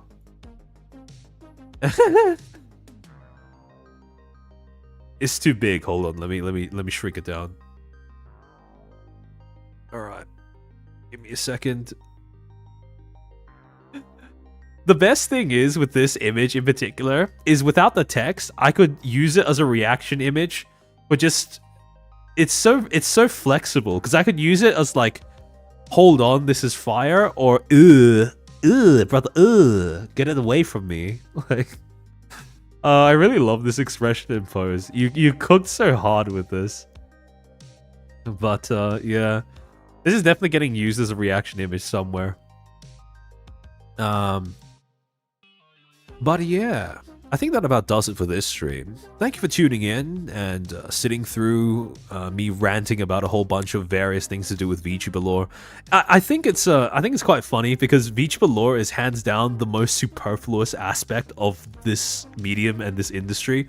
Because any competent content creator will tell you, right? You know, VTuber lore doesn't actually matter. Right? It doesn't actually do anything functionally, operationally from your day-to-day life. But it's such a fun thing to play with, such a fun, like, conceptual, thematic thing to play around with, if that's your thing, if that's your fancy, if you have the time. And again, the stuff that I've made is more. I think it's probably more reflective of the way that my brain works than anything about the creators in and of themselves. I have taken, admittedly, quite a few liberties with not only creating their personality profiles, but also with their, you know, the actual source material. But I hope I hope this has been entertaining for you. If you have the idea of creating any stories on your own, I hope that this has given you some sort of impetus to maybe have a go at doing some of this yourself as well. Lore is such a missed opportunity for storytelling. I agree. And a good story can really solidify a brand, in my opinion. And I like doing this. So actually, the super reading during head horde, yeah, it's usually what I do. Speaking of, actually, let me pull up my stream elements to see if I missed anything while I was going through everything. Oh, immensely, yeah. Problem is no one does anything interesting with the lore. I think, well, I mean, some people are trying, right? There are people like, for example, Merryweather, who have, he has an entire company dedicated to writing VTuber lore and stuff like that. But yeah, generally speaking, I do think that it's a little underutilized, but you can't really expect people to do it when it has not much tangible impact day to day in terms of what they make for content. So it's something I understand, but, you know, it's the whole thing about being the change you want to see, right? Where if I want to see people utilizing lore in terms of, you know, really getting use out of its themes and stuff like that, then there's no reason why I'm not the one to take the plunge and do that. Blay, thank you for the 10. VTubers as gods is like Warhammer 40k with Chaos Gods, but in anime form. That's a pretty accurate comparison, to be completely honest, yeah. Although, that might just be because I pick the VTubers with source material that I resonate with, and I tend to be a kind of, you know, a little cynical, a little pessimistic in terms of my outlook on life, and that comes across in the fiction that I write as well. So it is very possibly skewed by my perspective, but I think that the comparison holds water even by itself. By the way, additional trivia, Nanashi Mume's name in kanji is a palindrome. Oh, I didn't know that. That's actually pretty cool. The amount of effort that I've realized gets put into at least, you know, Lumi's name and Mume's name, and I suspect other the names of the other talents as well in their respective gens and companies. It's been a really pleasant surprise for me because I did not expect to find this much. It sounds stupid to say now, right? But I did not expect to find this much depth in a piece of character building that doesn't really play that much of a role in terms of day-to-day. Now, actually, this is something I want to touch on, but generally speaking, most companies don't, you know, the lore is kind of just, at most, it's a marketing thing that takes place initially for, you know, getting the talent established, giving them a character to play, and, you know, something to get started with when they're launching their brand initially. But the amount of effort, the amount of initial effort that companies put into, you know, creating interesting lore and stuff varies from company to company. But one of the newer ones that I've seen put quite a lot of effort into the lore of their characters that the talents debut with is Variance Project. And that has been very interesting to see that, because I'm not very used to seeing people debut with not necessarily, you know, with lore videos and stuff like that, because that's fairly common, but lore that actually seems to have like a thematic backbone to it as well, which is it's a very interesting departure from what normally happens among corpos in this industry. You can't integrate lore into streams constantly. Soon enough, magic will fade away and the VTubers will find it easy to just disregard it. Yeah, and that's why I don't blame people for not, doing things with their lore, especially after debut. Because, again, unless your branding is specifically around the act of story writing and coming up with different stories and exploring different themes, etc., then yeah, there's no purpose behind that. There's no point in putting that much effort into it. But for people like me who have the luxury of going around and doing these streams occasionally, I find that to be it's a very interesting exercise, creative writing exercise, I suppose. Leaflet's lore comes straight out of the TTRPG she's developing. Unfortunately, her content doesn't reflect that at all. Yeah, and I mean, I don't expect VTubers' content to reflect their lore in like 99% of the cases out there. Because like I said, there's not much point in it. It serves very little functionality. But in the 1% of time where people do that, I find it to be very interesting, personally. Kiki Mation actually did a collab stream with Dizzy. Yeah, no, I saw. She managed to guess a lot of the FaZe members' lore just based on their outfits. Yeah, because FaZe has really good designs. Like, they have very good... their designs really encapsulate what the character's meant to represent. It's very consistent in terms of that. In all of the well, I mean, it's in all of the FaZe FaZe girls that I've looked at for one of these fanfic streams, the features that have been built into their visuals have consistently corresponded with the themes that have come across, not just in their on-screen persona, but in the lore as well. So I could hook you up with an entire glossary of name wordplay. You'd be amazed. You know what? If you have something like that, that you can post to Twitter or something, feel free to just tag me in a post and I'll see it. But yeah, that does sound like something that I would find quite entertaining. Callie did a 15-minute lore video of her Reaper duties and her saving a young Ame. See, now that I've had a little bit of a look at one of the members of Council, this has given me a whole new wave of interest in looking at something like, for example, that from Myth as well, and start looking at all of the lore behind some of the other Hollow gens as well. Because there's like a lot of stuff there. But yeah, it's interesting. It's interesting. Again, underexplored, understandably so. But it is something that I would like to at least dedicate a little bit of my own time in experimenting with, because I think that's I find it fun and I find it interesting. Hold on. Master Ann, thank you for the super. So literally star-crossed lovers. Yeah, kind of. Well, not lovers per se, but close enough. Hold on, let me see. Did I miss any besides that? Curious, thank you for the gifted membership from earlier. Welcome to that new Footstool, whoever ended up receiving that. And I hope you enjoy those emotes. Hold on, let me just see. Let me just scroll down a little bit more. I think...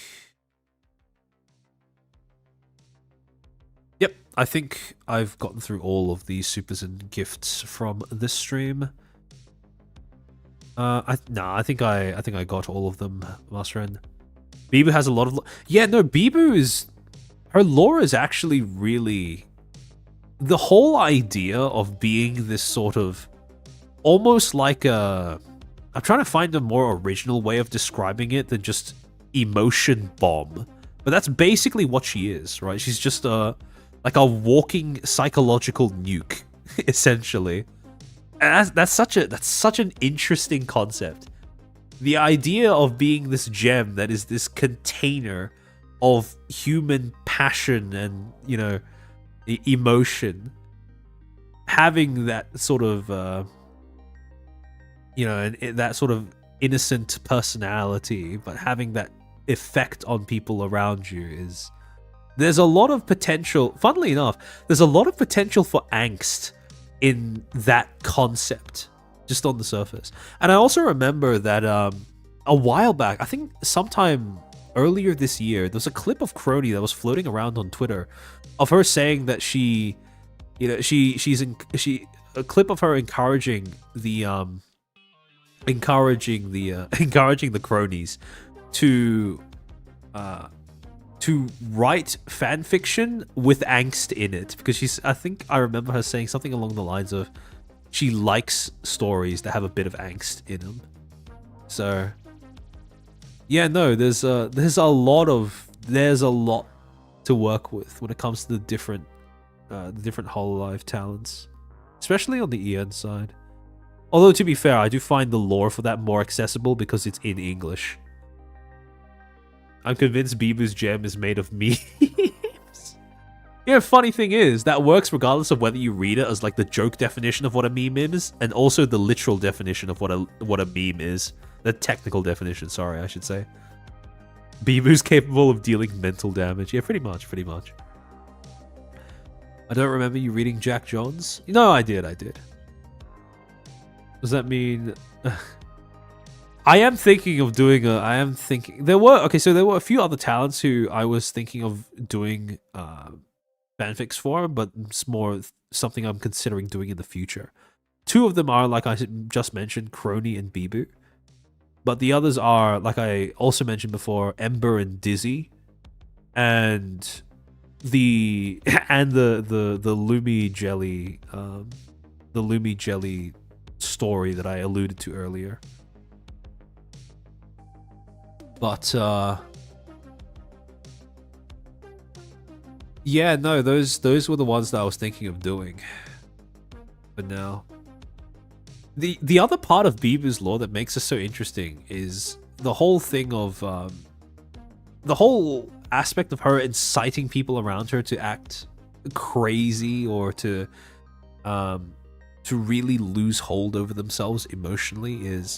Thing is, she is canonically, most likely, she is going to be the most durable thing in any room she exists in. Which means that she's just kind of forced to sit there and watch everything and everyone around her sort of beat each other into a pulp.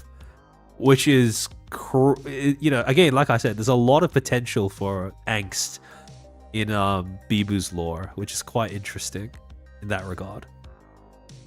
But, yeah.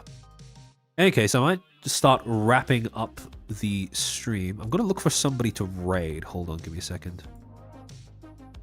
Bibu ended up in jail for a reason. Yep. Hold on, give me a second. Alright, there we go. Let me see who else is live right now. Is Parrot still live? Hold on. Does he have raids turned on? Let me check. Yeah, is he still live? He doesn't have raids turned on because I can't. Oh, wait, hold on. Let me see. Does he have raids turned on? Let me just make sure I'm not being stupid. Oh wait, no. It is turned on. I just need to raid into a waiting room rather than something that's live. Master, thank you for the 5. Your movie fanfic is very relevant for current generations who don't know past horrors and seek to tear down traditions protecting us from them. Thanks. I appreciate it. Yeah, that is one of the things that I had in mind while I was making it. But yeah. Who streams at 8:30 in the morning? Parrot stream and scuff delayed 2 hours. Ah, I see. He did for an hour ago. Oh, okay. Wait, hold on. Is it?